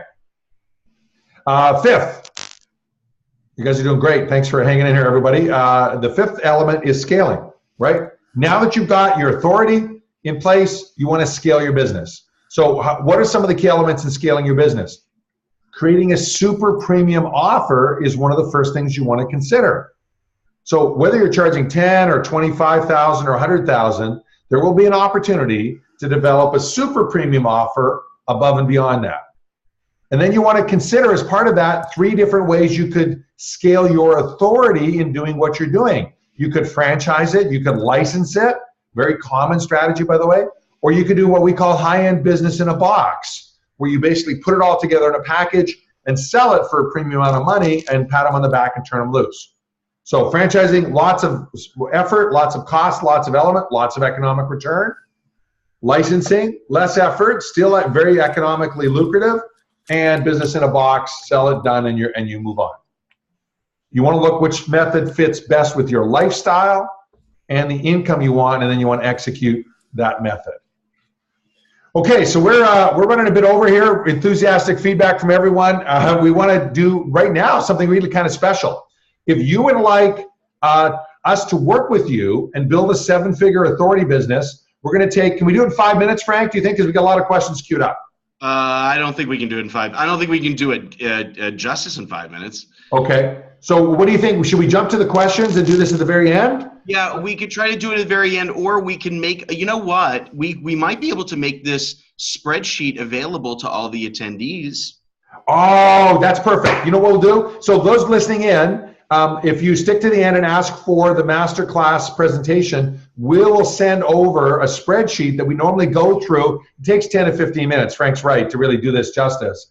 We'll attach the spreadsheet so you can play with the numbers on your own and build your own 7-figure podcast business model by playing with the different variables. What if I charge this? What if I charge this? What if I do this? What if I get this many units a month or this many joint venture partners? You can play with all those variables. I love that, Frank. Let's do that. And let's jump into questions now then, because we've got a lot of these, and I want to make sure we cover them. You guys are awesome. This is like a huge list of questions, and it keeps on growing. If you haven't already done so, if you've got a question, put it in the Q&A box in the upper left-hand side. You can see the Q&A box, and we will get to them as fast as we can. Speaking of which, Frank, what's first? All right, question for JV. How are you getting traffic to your podcast? What's the best ways are you finding that you're getting people to listen? Yeah, I think that's a great question. Well, first of all, let's say what's really critical is to have multiple ways to distribute it. So we distribute it through some internet radio. We're on syndicated radio. From radio stations, we have streams. We have Twitter. We've done Instagram. We put every show becomes its own blog on our blog. Then we put it on LinkedIn. So I'm just giving you some examples of all the kinds of stuff we're doing. So what's our best source? For podcasts, the best source is Twitter. The best source is Twitter, to really understand how to engage with Twitter, how to write the right tweets, how to use which hashtags to use. And we have a whole process for that. Every month we review all our hashtags, and we only use 10 hashtags at a time.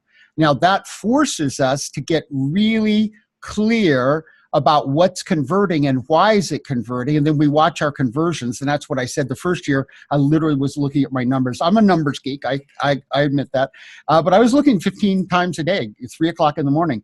So Twitter is the best way.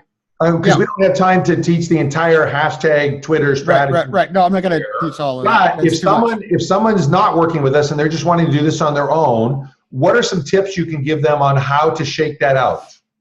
Yeah, I'm going to give you a piece of software that we use, right? And I'm going to suggest that you use that software. It's called RiteTag, RITETAG. And the great thing about that software is you can go in, you can put in your kind of gut level. You know, let's say you work with entrepreneurs, so it'd be normal to put in entrepreneur in there. What's great is in the paid version, it's $10 a month, people, there's a circle, and it tells you in what degree all these other hashtags are related to it. And here's what's wonderful about that, is that you're going to come up with hashtags that are perfectly logical and actually are not very good for you, because everything related to those hashtags are unrelated to what you're doing, and it's not the kind of people you want clicking, because you want the kind of people clicking ultimately who are going to buy something from you. And my gosh, that feels like my entire Twitter experience, JV. Yeah. Well, this is part of the secret behind that. And, you know, it's like, I'll give you an example, like design, or let's see, it wasn't design, it was branding, right? So I thought branding would relate well to what we do. Turns out it didn't, because it related to clothes and apparel and all of these kind of things had nothing to do with what we're doing. right? So we threw branding out as a Cattle, if hashtag. you're from Texas, right? Right. So, yeah. So that would be my quick little tip is Cool. That's you've got to really understand your hashtags. I put that in the chat box for those that are here live, RITE, right? And then tag RITETHG.com. Yeah. Yeah. All right, JV, next question. Do you, and I think you've addressed this a little bit, but it's probably good to get clarification. Do you ever sell directly from your podcast broadcast, or do you just link to it from your sites or your podcast episodes or your show notes? Okay. I don't quite understand. Is the question, do I sell on during the podcast? Do I sell? You talked like, if people are going to hire you as a coach. Right. That's a great question. In fact, one of the things that I've done every once in a while is that I will have somebody and I'll record a breakthrough session. So in my breakthrough sessions, I guarantee I'm going to find at least 50. I found up to $500,000 in hidden revenues in coaches and consultants business, and I give them steps to pick it up. But when you say that, it doesn't have quite the same meaning as if you listen to me do it. Right. Absolutely. And so sometimes I have episodes where I do that with a client who's, signed off that it's okay. They've done a media release. Yep. And then we broadcast it. And then throughout that, I offer the opportunity to sign up for your own breakthrough session. But you're getting to hear, well, gosh, that's what that's like. I'd like to have that experience too. Yeah, great. Excellent. And for those that stick around here that we're doing this live, we'll make sure we do that. We take you through and build your model apart after the 3 hours. For those that have the time to spend a bit extra, we'll do that with one of you so you can actually experience it right there. Love it. Next question, Frank. All right. This is for both Tom and JV. Would you say live webinars and podcasts are the two best ways to generate business?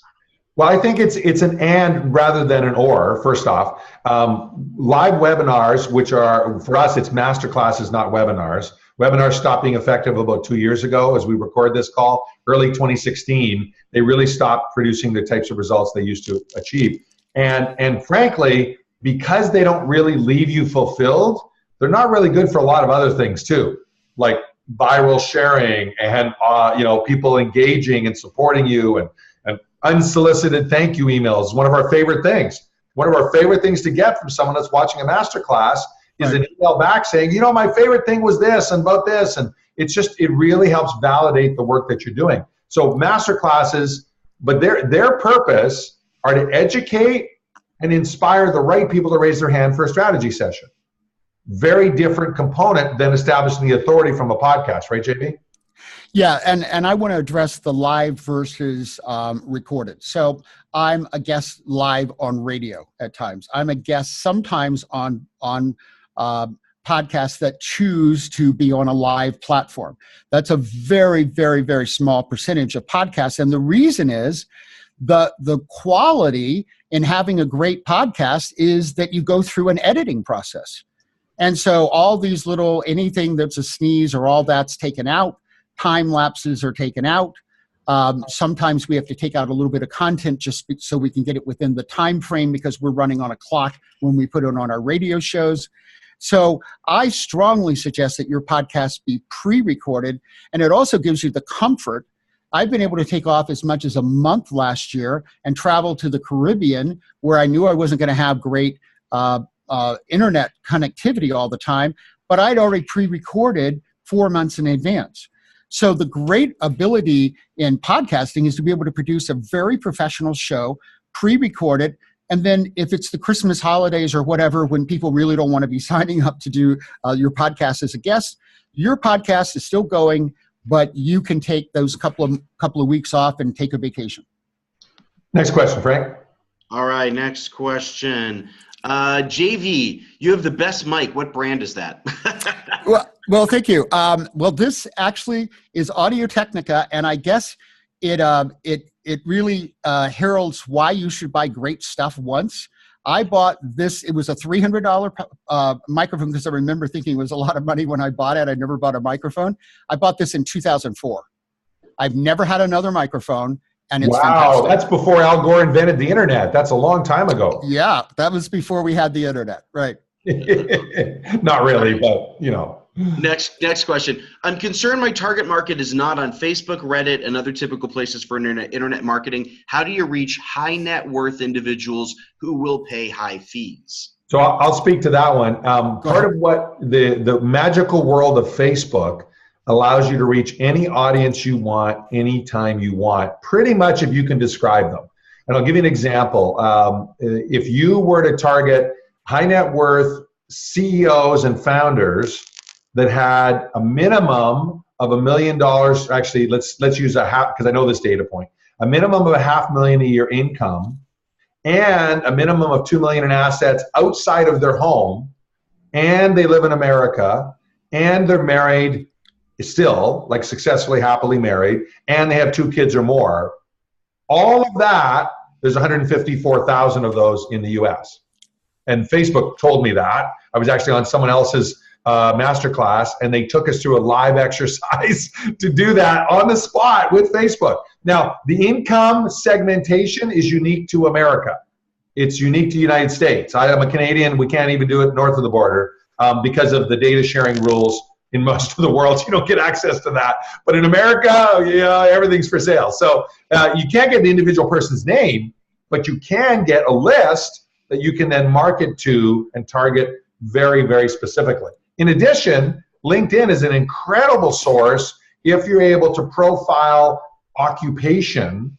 LinkedIn is an incredible source. You can narrow it down by occupation all over the globe, and you can say, okay, I want a CEO of a company that's got at least 5 employees, but no more than 25 employees, and this size of sales and up, but not this size and up. I want it in this range. You can do that in LinkedIn and develop a very, very targeted campaign where you then reach out, and frankly, those are perfect people to invite on your podcast, because the axiom of doing business with those people are a perfect fit for that.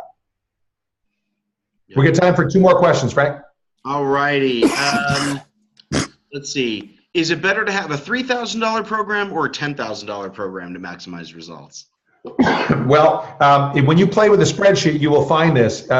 You're not going to make enough margin on a $2,000 or $3,000 program to sustain your business as you scale, unless you're going to do every single thing yourself and you're one of the best marketers in the world. And even then, it's really, really difficult to do. We consider high-ticket programs starting at $10,000 and going up from there. So great question, but high-ticket programs start at $10,000 and go up from there. Now, in order to do that, you're going to want to guarantee results, right? If you remember our offer, 75% of our fee is linked to results. 75% of our fee is linked to results. Everything we're doing in the beginning phase would cost way more than what we're charging if we just charged on its own. But because we know that if you do that right, with our help, we'll get your results here, and you'll get sales, and you'll pay us the rest, because we know that, we're happy to guarantee results and charge more. And here's the best part. You are happier to pay more. Mm-hmm. You're happier to pay more because you're getting the income and you're able to self-fund 75% of all of this. Yeah.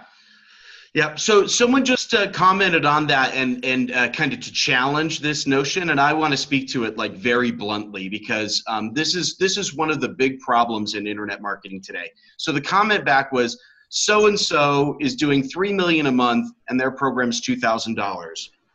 Who cares? Are you doing $3 million a month? The reason that he can sell something for $2,000 is because he's doing $3 million a month. Trust me, he did not get there that way. He got there by hook and by crook and a whole bunch of ways, doing a one-on-one coaching and premium stuff. And I will tell you, and Tom's talked very passionately about this too, you start getting in behind the covers, okay, of some of these larger internet marketers, and you will find that the vast majority of their cash is not made on these $2,000 courses. The vast majority of their income is made on their high-ticket stuff they're not talking about. So when we talk about, like, can you run a business selling something for $2,000? Of course you can. I mean, Walmart makes a business selling stuff for, $1.87, okay? So of course you can run a business selling cheap stuff. The point is, can you bootstrap a business? Can you start a business without huge cash inflow or without taking you years and years and years and years and years to do it? And the answer is absolutely not. The math doesn't work. Tom? Yeah, we're going to cover that in hour 3. For those of you that are still kind of skeptical about that, we're going to cover that in hour 3. So we'll show you exactly how that works and why that's what you need to do to ensure it. But I just want to add on Frank's comment. I've had the pleasure of sharing the stage with most of the big name information marketers that you know of. I was in many of their high-end programs, invested hundreds of thousands of dollars. I was in Jeff Walker's Platinum Mastermind, and I had Jay Abraham as a personal coach for 2 years. That was 50 grand up front to get them on board. So I know these guys, and I know them behind the scenes. And what I can tell you is they see those programs as lost leaders. Yeah. They see them as lost leaders. And they may be thinking, how the heck can they sell a $2,000 or $3,000 program and it be a lost leader? Well, for starters, their JV partners make 40 and 10. And their super premium JV partners make 50 and 10. So 60% is where most of the volume comes from, the super JV partners. 60% disappears right off the top.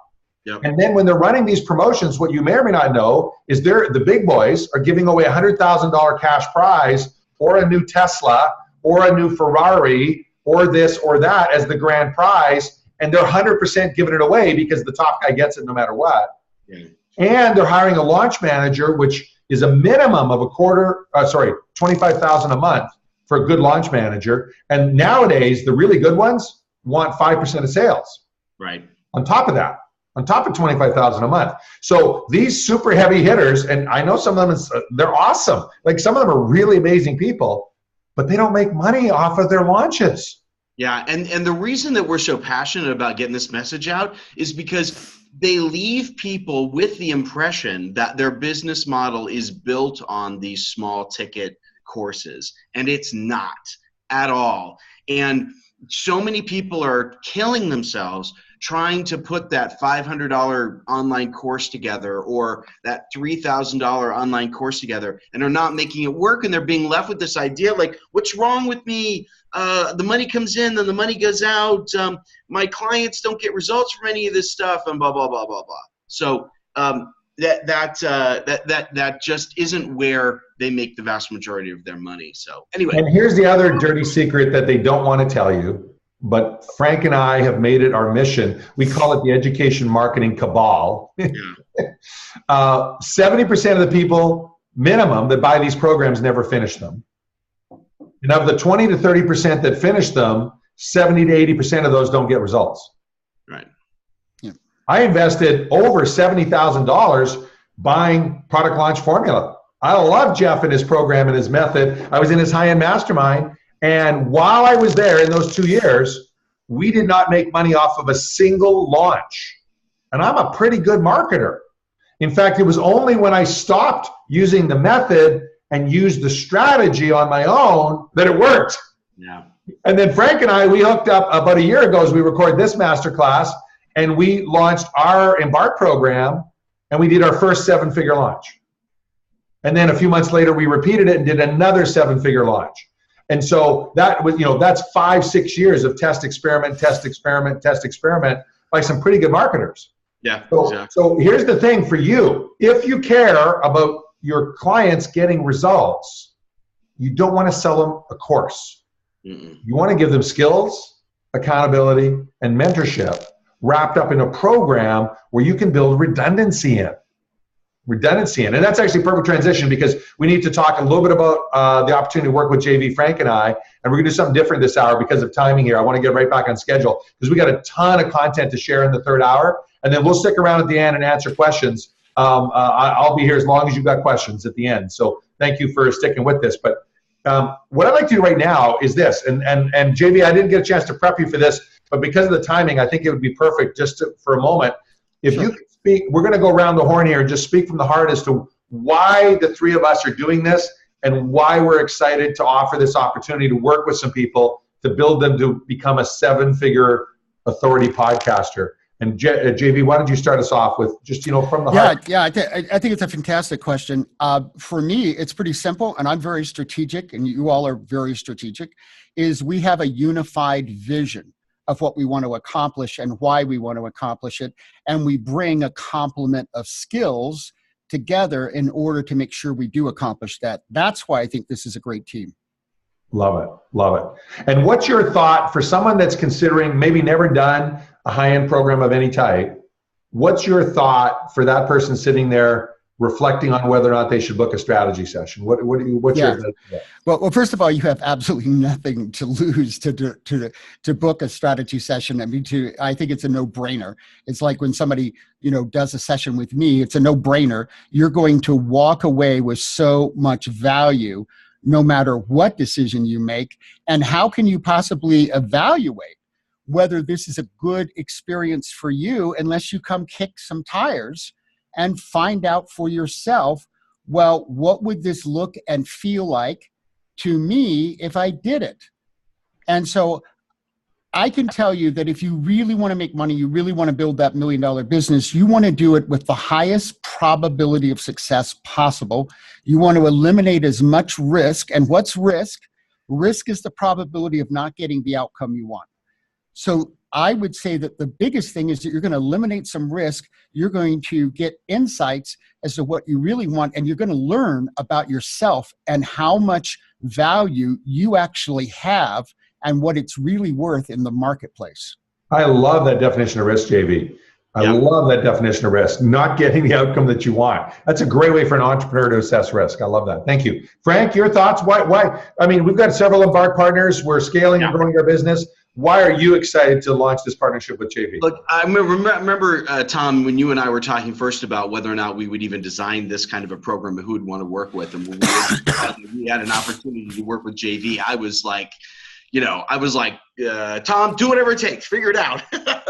I can't think of a better authority in the business podcast space than JV. And I know a lot of them. I mean, I've been in the podcasting world for a while, and I've rubbed shoulders with a lot of those guys. In terms of someone who's going to help you build the kind of business that you want to build, there are a lot of great business podcasters out there, and the experience they have is very useful.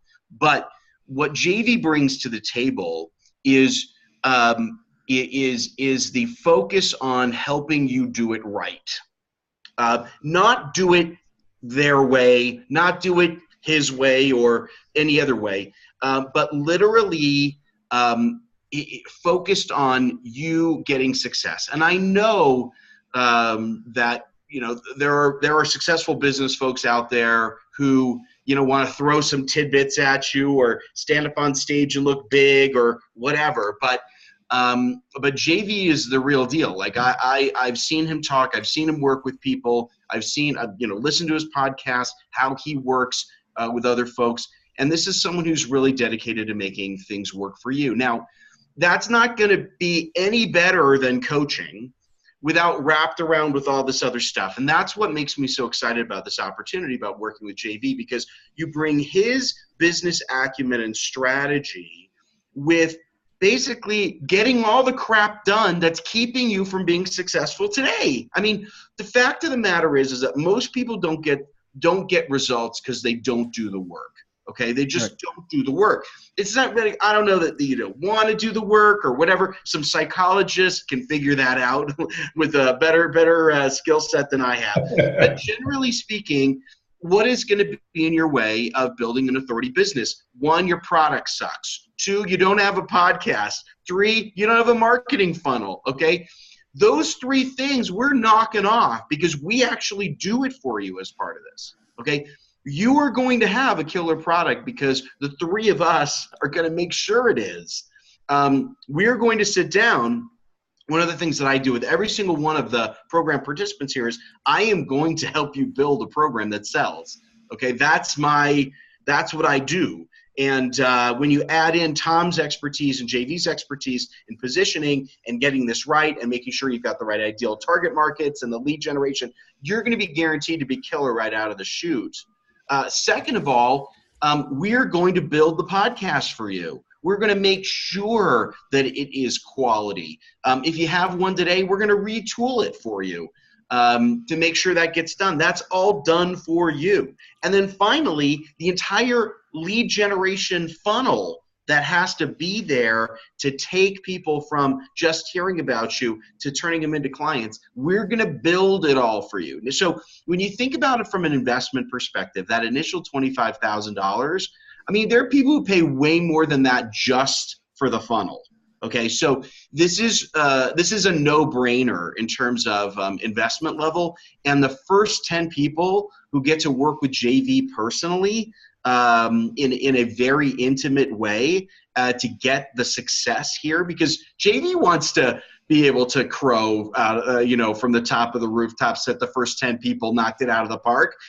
So you know that he's always in it anyway, 110%. But these first 10 people, it's going to be even more so to make sure that happens. So that's what makes me so excited about this opportunity for anyone who really is thinking this is their way to build an authority business. I can't think of a better way to do it than this.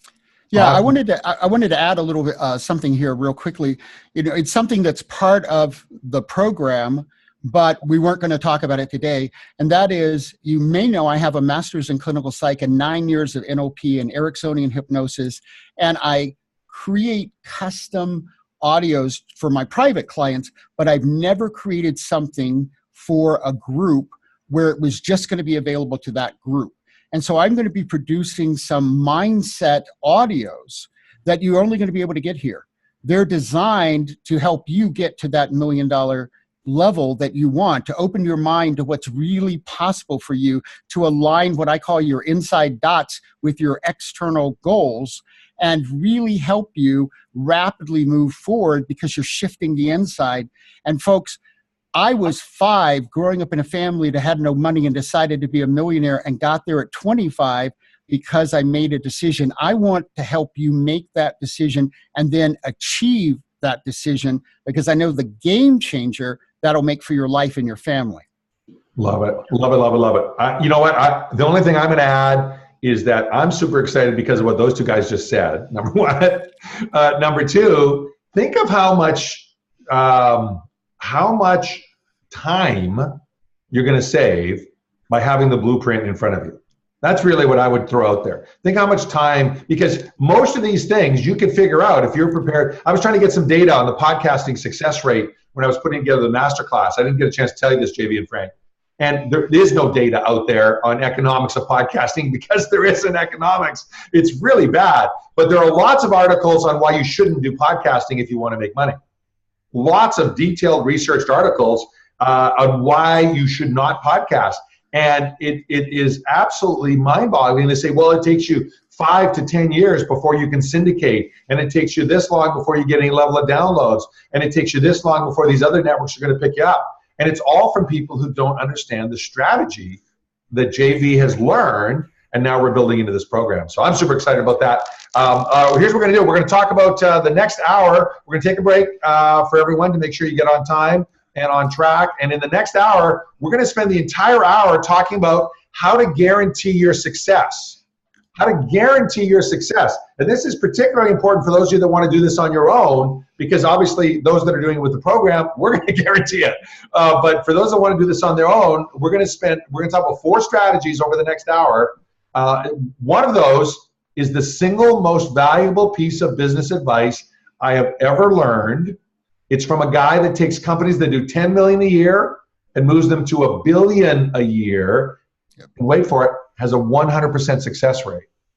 100% success rate. So we're going to teach you that strategy in the next hour. Looking at the clock, let's do this. Let's take another 4-minute break, and we'll start at 6 minutes after the hour. I'll see you all. All right, we are back at it. Boy, 4 minutes goes fast if you're trying to get a few things done. Welcome back to hour 3 of the masterclass on how to build $1 million authority podcast, even if you can't market your way out of a wet paper bag. Tom Matzen here with JV Crum III and Frank Bria. This hour is probably the most important part of the entire hour, because if you have the strategy but you can't get it done, you're not going to get the results that you want. And you're going to increase your risk. as JV so eloquently defined it during the last section. So this is all about why most entrepreneurs fail to achieve their goals and how you can ensure to beat the odds. And there's 4 things we're going to talk about in this hour, 4 elements to ensure that. The first is not self-funding your growth, not self-funding your growth. You got to do that. They call it bootstrapping in the tech world, really critical to that process. Second, the myth of conversion rates. The myth of conversion rates. And third, the number 1 reason we fail to achieve our goals, that amazing business advice I mentioned to you before the break. And fourth, your $1 million advantage. Your $1 million advantage. So let's dive right in to the first one of those. And I'll let this load up. You must self-fund your growth. Right? This is all about what tech companies call bootstrapping. Frank, do you want to start us off? Yeah, absolutely. So this is the most important piece. This is the piece that most people miss.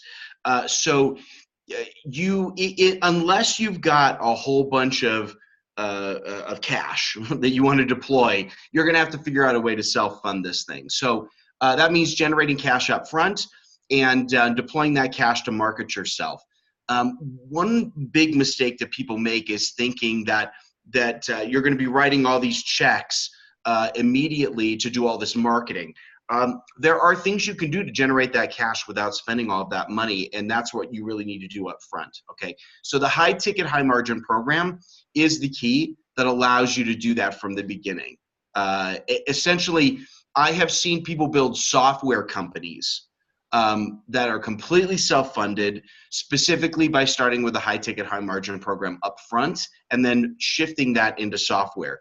Instead of like going and getting $6 million of funding, they did it that way as a self-fund strategy. So it's a very good strategy for anyone who wants to self-fund a company.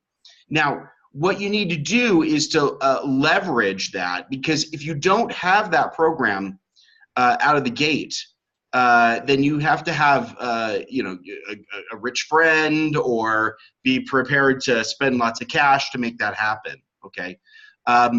So there are a few series of steps that you need to do to build a 7-figure business that's going to be self-funded. Let's really quickly walk through them. Some of these are going to look familiar to you.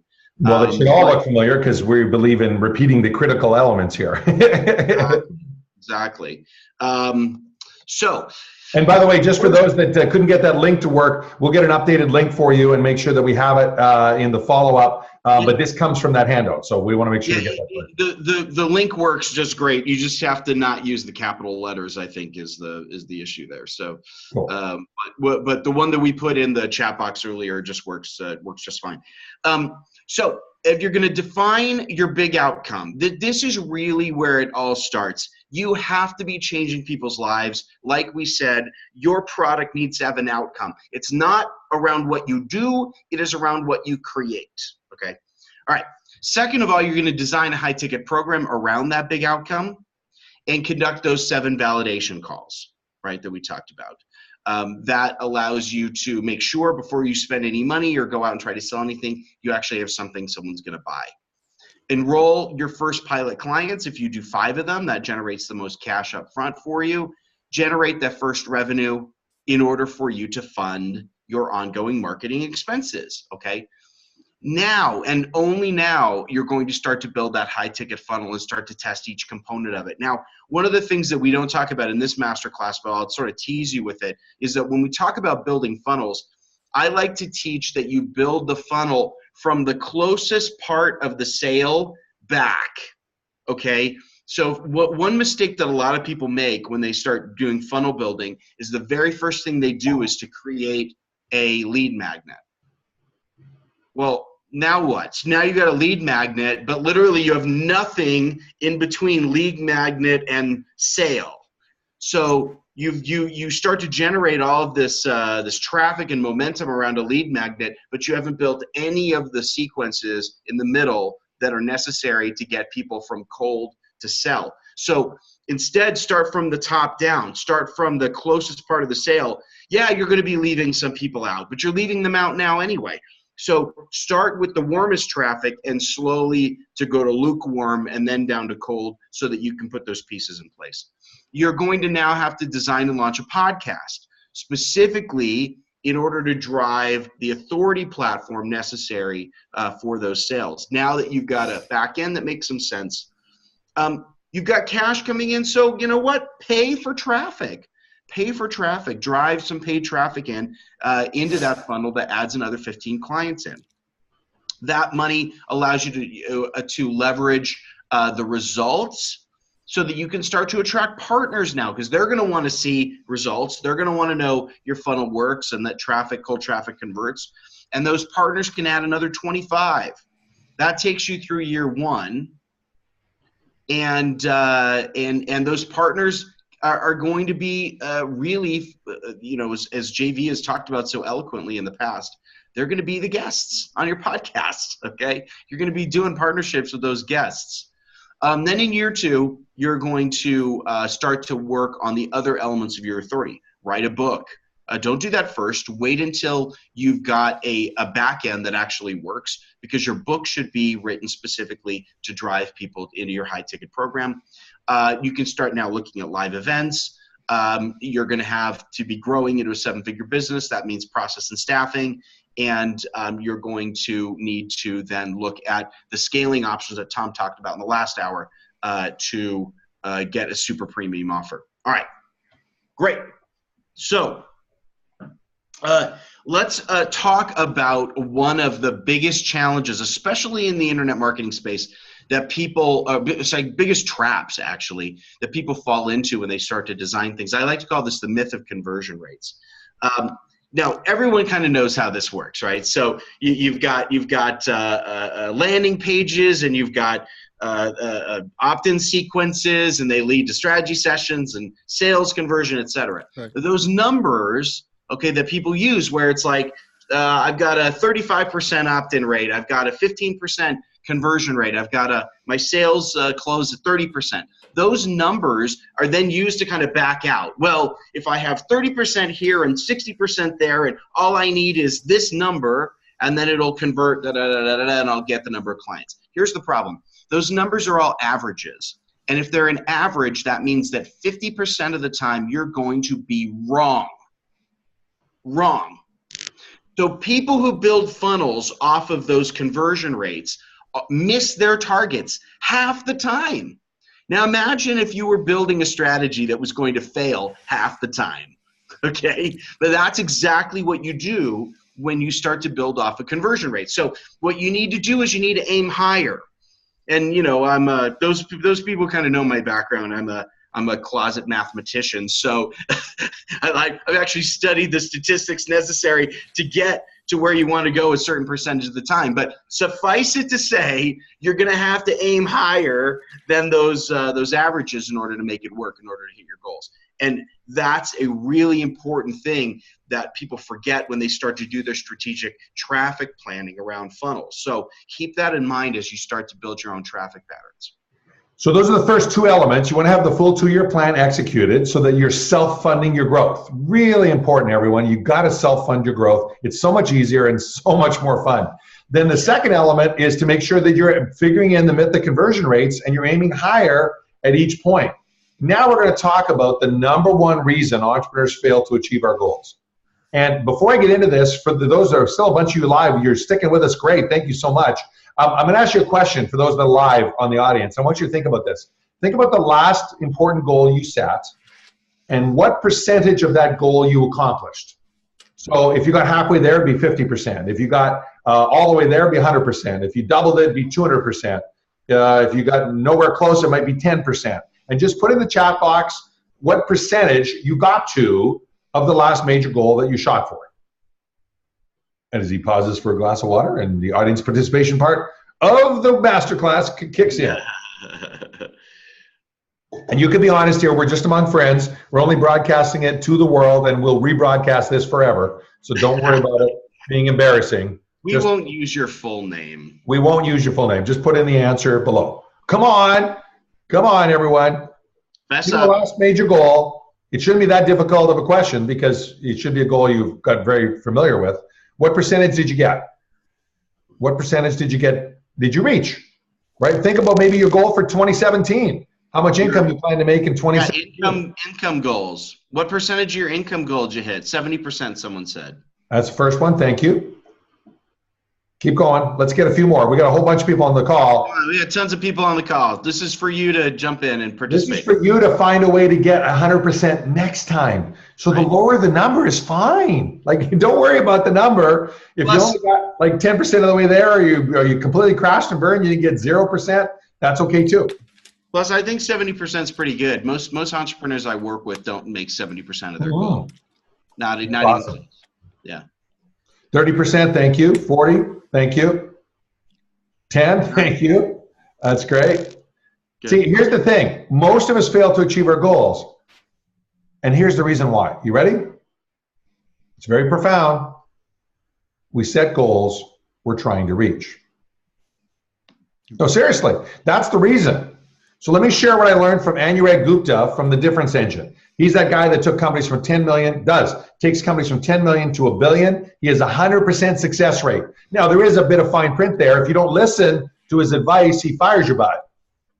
And so if you're not listening, he kicks you out. That's part of why he keeps a 100% success rate. But if you listen, he gets you there. And his first big success story was a company called Lululemon.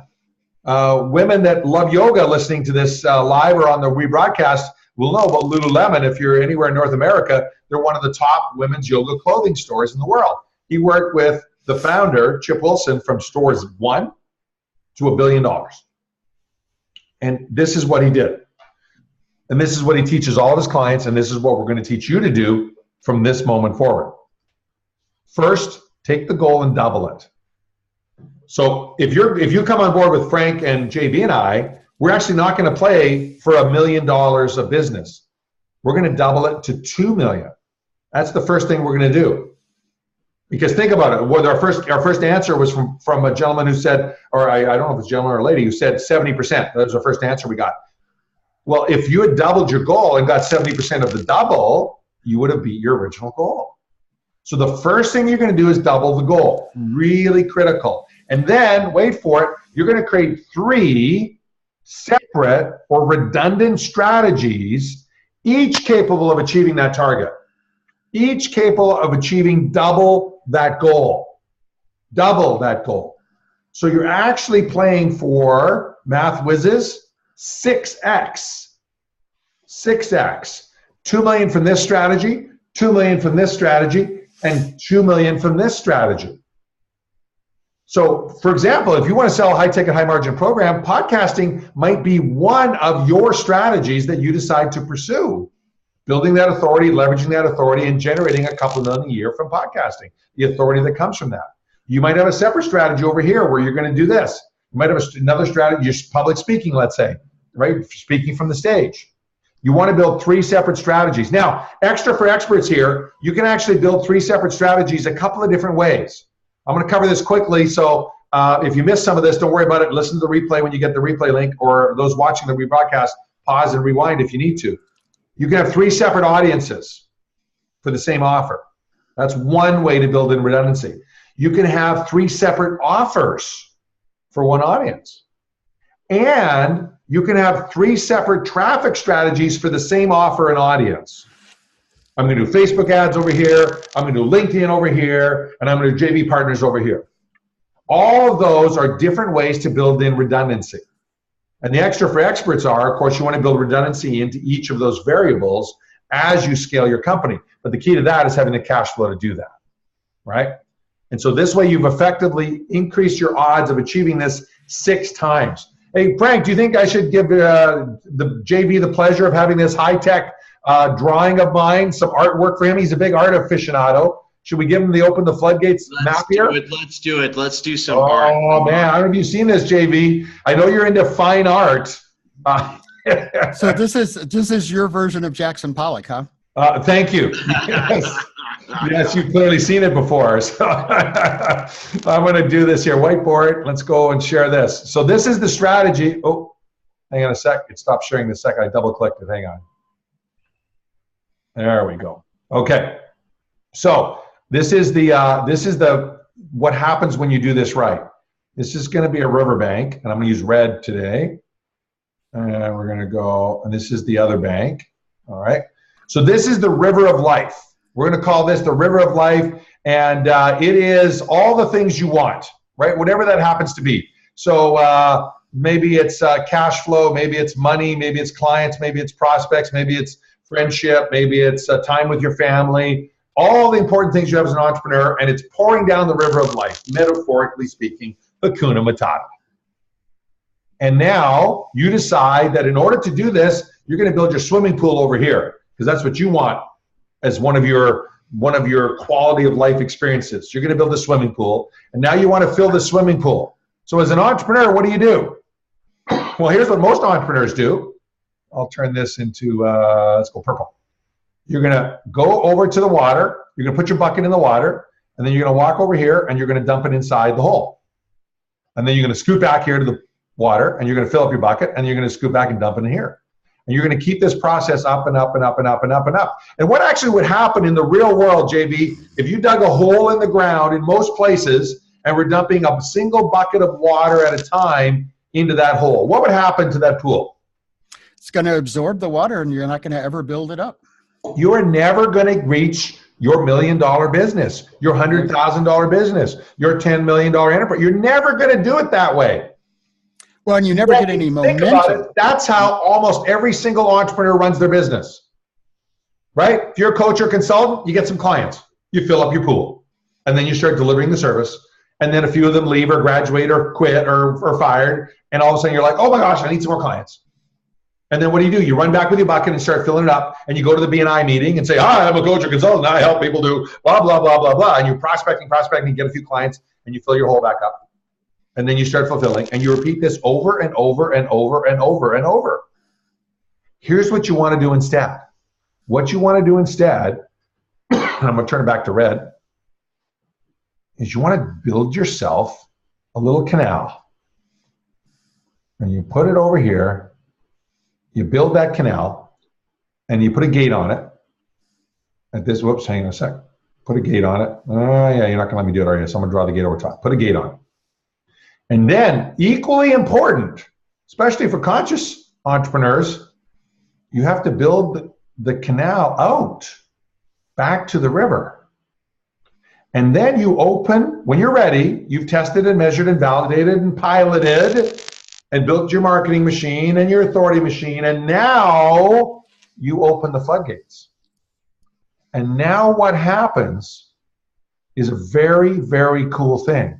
The water, the life, the cash flow, the prospects start to flow down the canal, and it goes into the hole, and it starts to fill it all up. And this time, because it's doing it automatically, it fills up. And then what happens when it fills? Well, this is the cool part. This is the conscious entrepreneur part. Now it starts flowing back here, and you give it back to the universe. You give it back to the river. You hire other people. You build a team. You leverage, you outsource. You give back. You support your cause. You launch your nonprofit. You give back to the river of life. And this flow, literally what happens now is you cannot stop it from overflowing unless you shut your gate. Unless you literally close your floodgate. And this is the strategy of opening the floodgates. And it is tied in with the Anuragging Your Goals, which is what we call it now inside the Embark Group, as an homage to Anurag Gupta. We call it Anuragging Your Goals. If you Anurag your goals, build in the 3 redundant strategies, and then build in this pathway to open the floodgates, you cannot stop but overflowing your path. You cannot stop but doing that. Okay, I'm going to save this as a little artwork for you, JV, on the wall. There we go. I've saved that for you. All right, that's opening the floodgates. And JV, you've experienced this multiple times in different businesses. I know you may not have called it this, but I know from your stories, because we talked about it. I remember over lunch one time in San Diego, you were telling me one of the stories about this. You've experienced this, haven't you? Yeah, absolutely. And it's the only way to build your business, because it's the only way you can have any predictability. And I think that's the scariest part for most entrepreneurs I talk to, coaches, consultants, experts, whoever they are, they're having the same experiences that they're living, to be honest, in terror, in fear. because they don't know what's coming next. And that doesn't have to be the case, because the truth is you can predict it when you build it right. Love it. Love it, love it, love it. Okay, so let's jump back into the content part of this. Stop share. There we go. Boom, boom, boom. It's loading up, right, guys? Yeah. Next is what we call your $1 million advantage. Frank, you love this. I'll let you take this. Yeah, look, again, back from my experience in working with Fortune 500 multinational corporations, the fact is that one thing that they do really, really well that I find most entrepreneurs have a difficult time with is they understand their strategic advantage and they stick to it.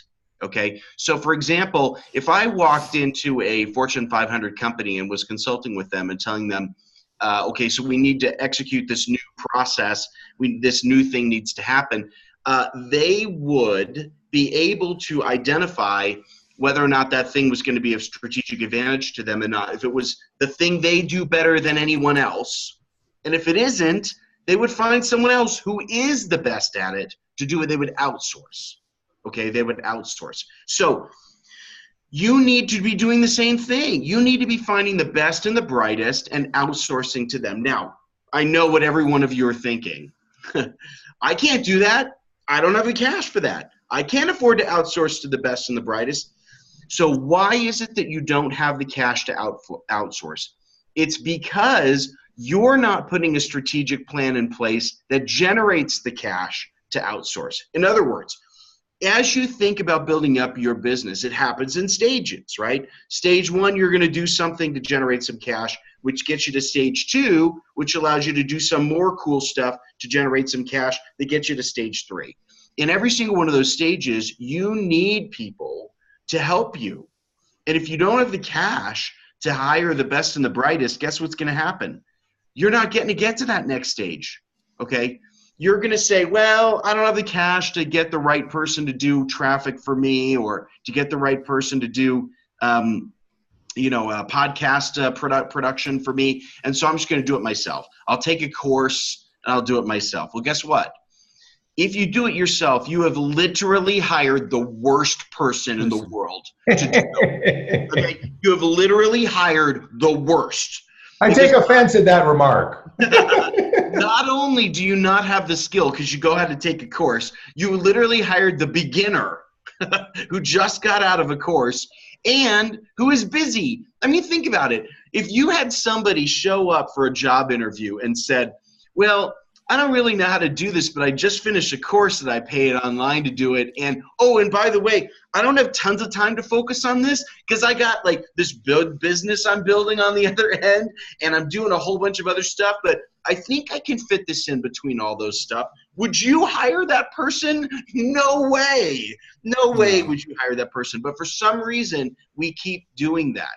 Now, the way to get out of that trap is that you have to plan the cash flow so you can afford the best. That doesn't mean like, oh, next month we're going to make just enough money to pay the bills. That's not enough. You have to be planning for enough money to pay your bills and to hire the best and the brightest to keep your business on track.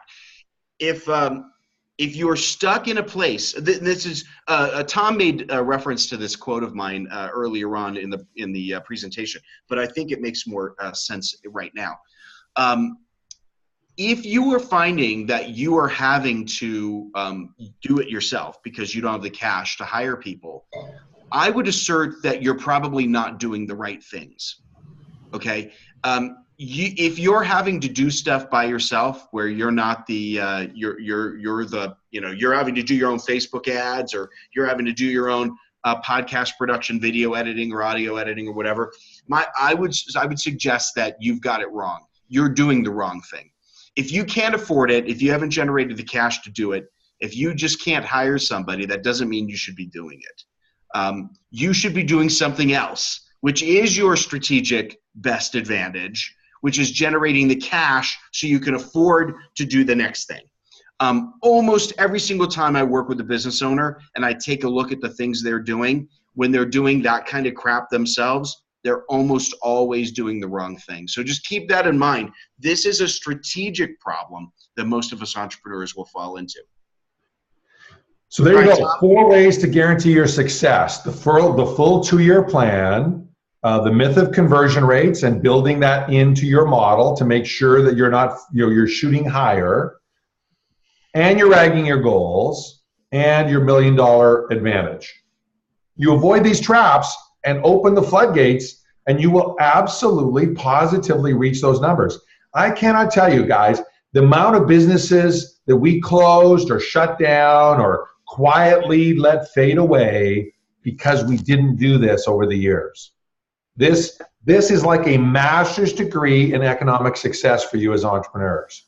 So now what we're going to do is open up for questions one more time. And for this question period, anything goes. If you want questions about the program, working with us, if you want questions about your own offer, your own situation, how you're using it, what you're doing, anything at all goes, put them in the Q&A box up in the upper left-hand corner for those that are here live. And also, if you'd like to work with you to build out your 7-figure authority business model, in the chat box, tell us your name, what you do, what makes it special, and we'll see if someone wants to do that, and we'll stick around after the masterclass ends and work with someone on that side. So right now we're going to go to questions. Frank, what's up first? Okay, someone's thrown down the gauntlet in this question, and I'm really excited to answer it. This is going to be a lot of fun. Oh, I love it. All right. I've used validation calls and find most people lie about whether they would participate or be interested. If they don't have to ante up any funds, they'll agree to anything. Human nature to try to make someone feel good. Well, if we only had someone who knew validation calls inside out, upside down, and generated millions of dollars of results in the last 12 months. JV, do we know anyone? Any Frank Brias in the room by chance? Well, I think there's a guy named Frank. He's very, very hard to get a hold of. He's so busy. But wait. No, I see he's coming on. Frank. Okay, so I've actually heard this excuse before that people lie during validation calls, and so it's not worth doing them. Look, then you're not doing them right. Okay, the idea is that if you ask an open-ended question like, well, so does that sound good? Like, would you do that? Well, yeah, of course people are going to lie. But the idea is that if you do a validation call correctly, and there's actually a really good set formula that I take my clients through to do a validation call that actually works, you're going to ask Frank, teach the formula. Okay. Teach the formula, seriously, because here's the thing about a masterclass that I love, right? This wasn't part of our content. It's a very valuable piece, but yeah. Someone's challenged you and said, hey, pony up, man. So let's teach them the formula. Let's do it. That works. That's great. Yeah. So you got 30 seconds. No, I'm kidding. I can take 2 or 3 minutes. Yeah. Yeah. So the way to really focus in on this is you have to ask very specific questions, okay, and that are oriented around your program. So again, the point of a validation call is you have a very specific program in mind. You're going to be proposing that program, and you're going to say, what do you think about this? So these are the things that you're going to be asking, okay? First of all, when you build a program, you're actually going to be doing it in such a way where you've got a marketing language that you've already written, right? I like to call this your 4-point marketing stuff. This is you're going to start off with don't you know how this pain is kind of happening, and imagine instead, right, the pain and the pleasure kind of thing. I don't want to get into that formula right now because that's like digging down another rabbit hole. But the point is, you spend some time thinking about the pain and the desired outcome for that person. So you're going to be really focused in on, okay, so let's think about this. Have you actually experienced this pain? Does that pain sound kind of like what you've experienced? The greatest person I've ever heard describe this was Imana Guy, who Tom and I know, good friends with, and he talked about going to the doctor where you have a pain in your leg, right? And so you go to the doctor and you say, well, I've got this pain in my leg, and the doctor goes, oh, well, what's your pain scale on 1 to 10? And then the doctor goes, yeah, okay, I think we can do something about that. So that's doctor number 1. Doctor number 2 is the person who goes, oh, wait, you got pain in your leg? So when you move your leg like this, does it hurt more? And you go, yeah, it does. Oh, and when you kind of reach down and touch your toe, does it hurt even more? Oh my gosh, yes. And as you reach above over your arm, like suddenly this tingling goes all the way up your back. Oh my gosh, I'm doing it right now. You're going to hire that doctor. No matter what that cost is, because that doctor understands exactly what's going on. Okay? That's what you are doing during the validation call. You're going to be talking about the pain points, and you're assessing the excitement level. Someone who's lying to you is not going to fake it. All of those excitement levels around, oh my gosh, it's like you're sitting in the back of have you been reading my diary? Like, that's the experience that you want to get during that validation call. You want to get that excitement from them, okay? All right, the second thing you're going to do is you're going to start talking about the outcomes. And you're going to say, this is the outcome I want to create. Is that an outcome that you would be interested in? And if so, explain, like, what is it about that excites you? So you get people now talking very specifically about the excitement for them, the personal connection to the outcome, okay? That's the thing that you want to hear. Now you're going to jump into your program. Okay, well, I've designed a program to help people like you with this particular pain get to that outcome. It's got 5 stages. Let me explain what they are. Stage 1, here's the finish lines and prizes. Stage 2, here's the finish lines and prizes, which leads to stage 3, finish lines and prizes, et cetera, et cetera, et cetera. And you can see now at stage 5, you've gotten to that outcome. Now the question you're going to ask is, can you see how that would get you to where you want to go, or are there some missing holes there for you? And you're going to get the person to now talk very specifically through whether they can make the mental connection of that program all the way through. Did it get them to where they want to go? Can you see yourself going through this process? What about that would be interesting for you? Okay. And now when you've got, okay, you have this pain, that's the outcome, this is the program, yes, you understand it, yes, you can see yourself going through it. Now the open-ended question, like, well, what would you invest to get that outcome? What number, what amount of money would you pay? And then solicit a number, okay? Get a straight number. This isn't like asking, what number would it be? Now, sometimes that number's higher than what you were thinking from a pricing perspective. That's great news. Sometimes that number's lower, but that you're going to follow up with whatever that number is. Well, we are thinking of charging X, and now you're going to suggest your price. Would you be willing to and make that investment? And the reason that I ask it in 2 parts is because oftentimes when people ask for a lower, we'll give you a lower number. Like, let's say you wanted to charge $25,000, and someone goes, I think I'd pay $18,000 to do something like that. And so you come back and you go, well, we're actually thinking of charging $25,000 for this, and we're going to guarantee, and there's going to be some payment, whatever. Would that be something that you would still think you would do?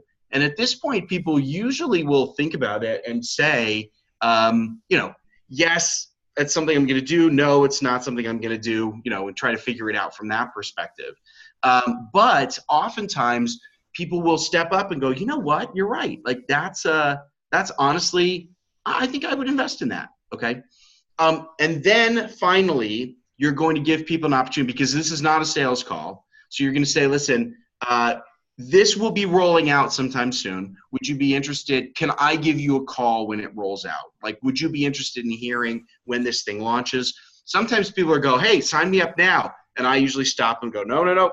I made a promise. This is not a sales call. I'm not going to sell you anything. I'm happy to set up a separate conversation to determine whether or not you'd be a good fit for the program. But I'm not going to do that on this call because that was the promise that we made here. So that's going to be how you conduct a validation call. If someone's lying to you through every single one, they're the best pathological liar I've ever seen. No one is going to stick with you through all of those emotional questions and connections and everything all the way through if they're making it up. Or you're just not listening very carefully to their answers and you can hear the energy drop off. And during a validation call, if I hear energy drop off, I call it out. It sounds like this isn't interesting to you. Am I reading that energy right in the conversation? I call it out. So you definitely don't just say, hey, I've got this program. It's like 79 modules. It's going to be like $19.99. Would you be interested when it comes out? That's not a validation call at all. Anyway, Tom? Yeah, the great summary. Thank you for squeezing that in. And hopefully you guys are listening and taking good notes. Reminder, you get the replay link so you can listen to that, because that is a master's degree in strategy sessions right there. And it's absolute gold. There's one part that Frank didn't mention that I know he normally does. I just want to reinforce it. If you do the first couple of parts and you don't get then you don't even get into your program, your deliverables, your finish lines and prizes, and your prices. You stop because you're wasting your time and their time at that point. If there's not a fit, then there's not a fit. And when we teach this, we shoot for 3 out of 7 yeses. More than that, you're probably not charging enough. Less than that, you might be charging too much, or your stages, finish lines, and prizes aren't in alignment. Yeah. So and to be specific, I like 5 out of 7 yeses on all of the emotional stuff, and then 3 out of 7 yeses on the price. Love it. So, Love it. Okay, we got time for 2 more questions, and then we're going to do a quick recap of the opportunity to work with us at a deeper level, and then we'll stick around at the end for any questions anyone has whatsoever to make sure that we can answer them for you. Yeah, I got a follow-up question on that. So what do you say when you stop? I'm not really sure what that means. Can you clarify exactly what you mean by that? Maybe when you stop the validation call? I don't know, but could you just clarify that, and then we'll get back to that. Okay. All right, any other questions here? So I'm wondering if that's, what do you say when you get to the close? When you're at the stop and when you end that process? Yeah, and when you get to the close of a validation call, right. I think that might have been what they were asking. Yeah. So the question I always end with is, when this actually rolls out, do you mind if I give you a call to let you know yes or no? And if someone says no, I always want to know why, especially if it was all positive and flowers and sparrows singing the whole way through, and then someone says no, I don't want to hear about it when it launches. I'm always like, let's talk about that. So it does really focus on what are the connection points emotionally. You have to kind of listen for that, and this, JV, because not everyone has that skill naturally, to kind of listen for, you're saying one thing but your body language and your voice is saying something else, right? So okay, so someone did follow up with, well, what do you say when they decide they're not a fit? I say, it sounds like this just isn't a good fit for you. When I'm doing validation, if I've nailed the target market, then I definitely ask, like, well, what would be interesting to you? What outcome would be interesting? What price point would be interesting? I try to get that during validation. If it's a sales call and I decide it's not a good fit, then I just say, hey, it sounds like, I'm not going to be able to help you with this. I'll give you an example. A lot of times people will come to me and say, Frank, I want you to help me with my business, but I don't want to build a high-ticket, high-margin program. And we go, great, that sounds terrific, but I can't really help you with that. It's a great business model. I'm sure you're going to be successful at it. I've got a $19, a $9 a month membership site. I'm going to become rich doing that. Great. There's going to be tons of people who can help you with that. I'm not one of them. I can't help you with that. So I'll, make some suggestions to someone else who probably can. All right. Another question. Time for one last question right now, and then we're going to do a quick review, and then we'll open up the very end. Tom, question for you is, how long is the program? Is it 2 years or until you make $1 million? Oh, yeah. Great question. We just developed this program as a 24-month program so that we can absolutely positively get you to the $1 million in sales. Some will happen sooner. Some might take longer. But the program you don't stop getting our support if you get to the $1 million faster. Now, if we're smart, we'll develop a super premium game or program to take it to a higher level at that point that you might want to then say, okay, now I'm ready to play at a much higher level. Let's go for 10 million or whatever the case may be. So, rest assured, we'll be working on that to take people and up their game. But you get that support all the way through. And if you're not getting results, you get the full support for 2 full years from all of us and our coaches and all of the training and everything else. And, especially for the first 10 that we're piloting this, do not expect it to take that long. Yeah. There is no way JV, Tom, and Frank are going to let it go that long. No way, Jose. And that is an earnings claim, and you can take it to the bank because we link our compensation to that outcome. Well, and that's the thing I like about the way we've constructed it, because we spent a lot of time looking at all the details, how we wanted to construct it, what kind of results we wanted. And what I like about it, because like all of us who are doing this, we've all been in high-end programs that didn't work. And I never want my name associated to that kind of outcome. I want people to get results. And everybody's aligned in this. The people who are in the program, those of us who are providing the program, nobody gets paid unless there are results. And I think that's the way every program should be aligned. And frankly, I'm just going to say this. If you're looking at any programs and they're not aligned that way, you ought to ask yourself why the people have set it up that you don't get results before you pay them more money.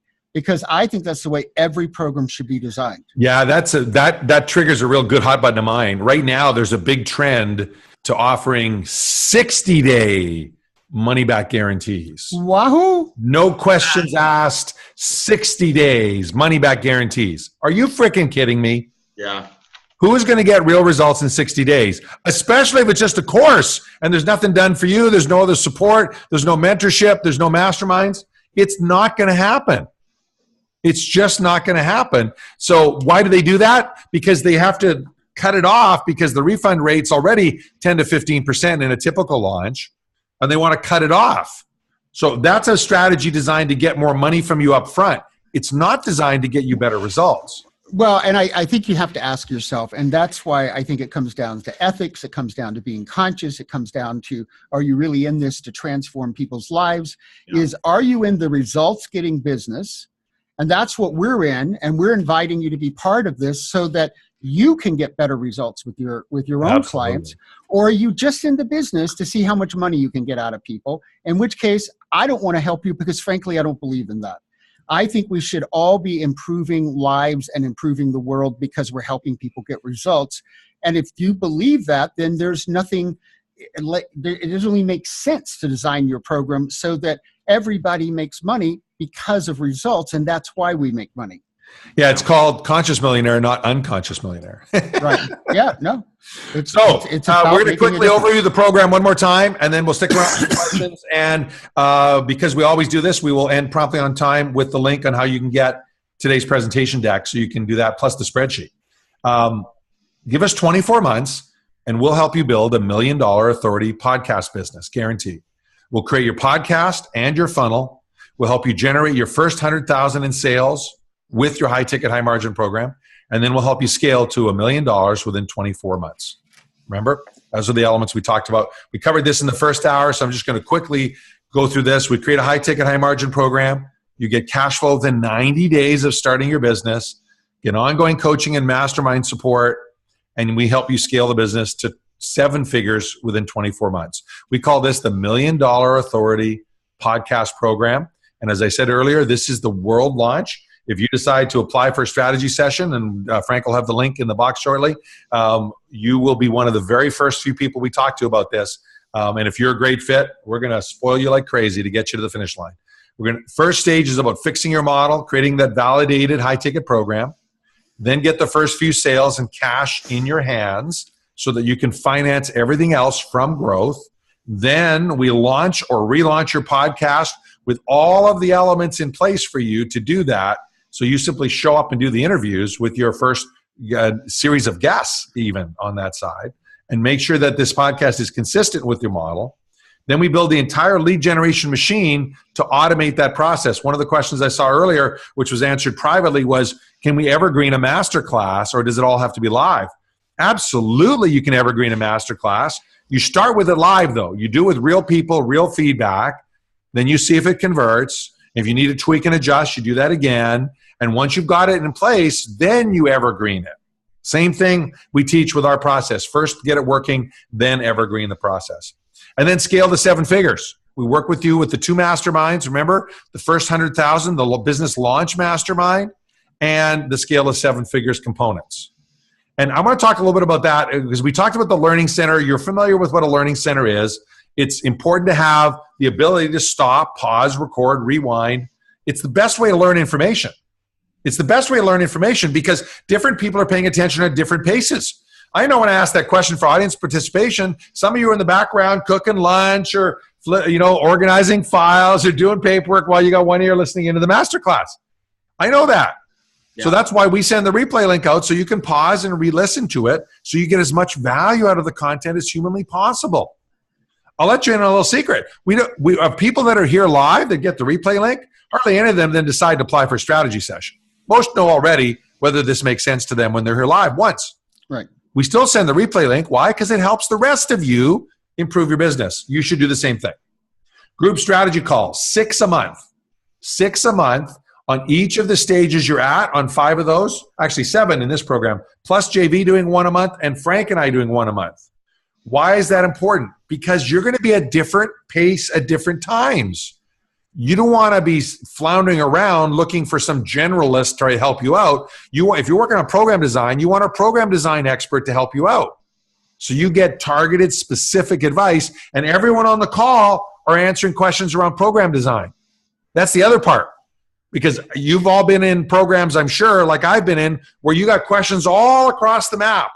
And, they're asking a question about a headline. They're asking a question about a program. They're asking a strategic question about scaling. And they're like complete mishmash. And if you're the guru, no problem. Fire the questions. Let's go. Bring it on. Woo-hoo! This is fun. But that's not helpful for the participants. You want group coaching calls that are focused and scalable on that topic. And that way you don't attend the other ones. You're not doing 7 calls a month. You would be crazy to attend all 7 calls because they're not going to provide you value. You're going to attend the ones that give you the most value and that you're ready for. Then real-time feedback. The 24/7 private Facebook group allows you to get real-time feedback, especially on little things that you can just post and get feedback on. I wouldn't use this for the strategy stuff. It's not a good vehicle for strategy. It's a great vehicle for tactics, right? I don't want to use Libsyn because of this, but I'm thinking of using this or this one. What do you think? And you tag JV on that one or whoever. Great question. It's also great for people in different time zones. We've got people listening in from Europe here. We're in North America. We'll have people listening to the replay in Australia and New Zealand. We always do. I apologize once again for doing this at 9 a.m. my time because it's middle of the night for you.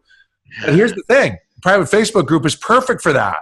You post the question, you go to sleep in the morning, you got a bunch of targeted answers. Next is accountability. We're launching a brand new accountability system with one of the top trainers in the world. This is the guy that ran Tony Robbins and Chet Holmes' business, built a $23 million division from scratch, and then later on in his business career had Jay Abraham and Tony Robbins give him large checks to help create systems for them. That's how good this guy is. Right? It's the only guy I know that both Tony Robbins and Jay Abraham wrote 6-figure checks for in the same year. He's developed what he believes to be, and we believe to be, the best accountability system on the planet. And as we record this, it's 1 week into launch, a year into prep, and it's amazing. And we saw one presentation on it, and we said, we're in. All of our people need to have this. Everyone needs to have this. We haven't showed this to JV yet. JV, you're going to love this accountability system. It is such a leap forward. Because here's the thing. We all need help getting results. And anyone that says that, frankly, has never gotten results in their life. Because we're entrepreneurs. We're creatures of momentum. Right. Think about that, right? We're leaping forward. We love it. We're stuck and going backwards. We love it because we want to overcome that. Right? If we're going backwards, oh yeah, we're the ones that step up and figure a way out. Where we don't love is when we're stuck and going nowhere. As entrepreneurs, that's the worst place to be. And accountability is crucial for getting out of that sorry state. And then our masterminds, the Business Launch Mastermind and the Scale to 7 Figures Mastermind. This is something, I believe masterminds are the greatest force for good in business, period. I have learned more. I've applied more. I've profited more. I've stopped losing from other strategies more from masterminds. Frank and I met in a mastermind. This entire Embark program came from a mastermind. Right? The entire program came from a mastermind. JV, Frank, and I started doing business together from a masterminding session we held to help JV with his business.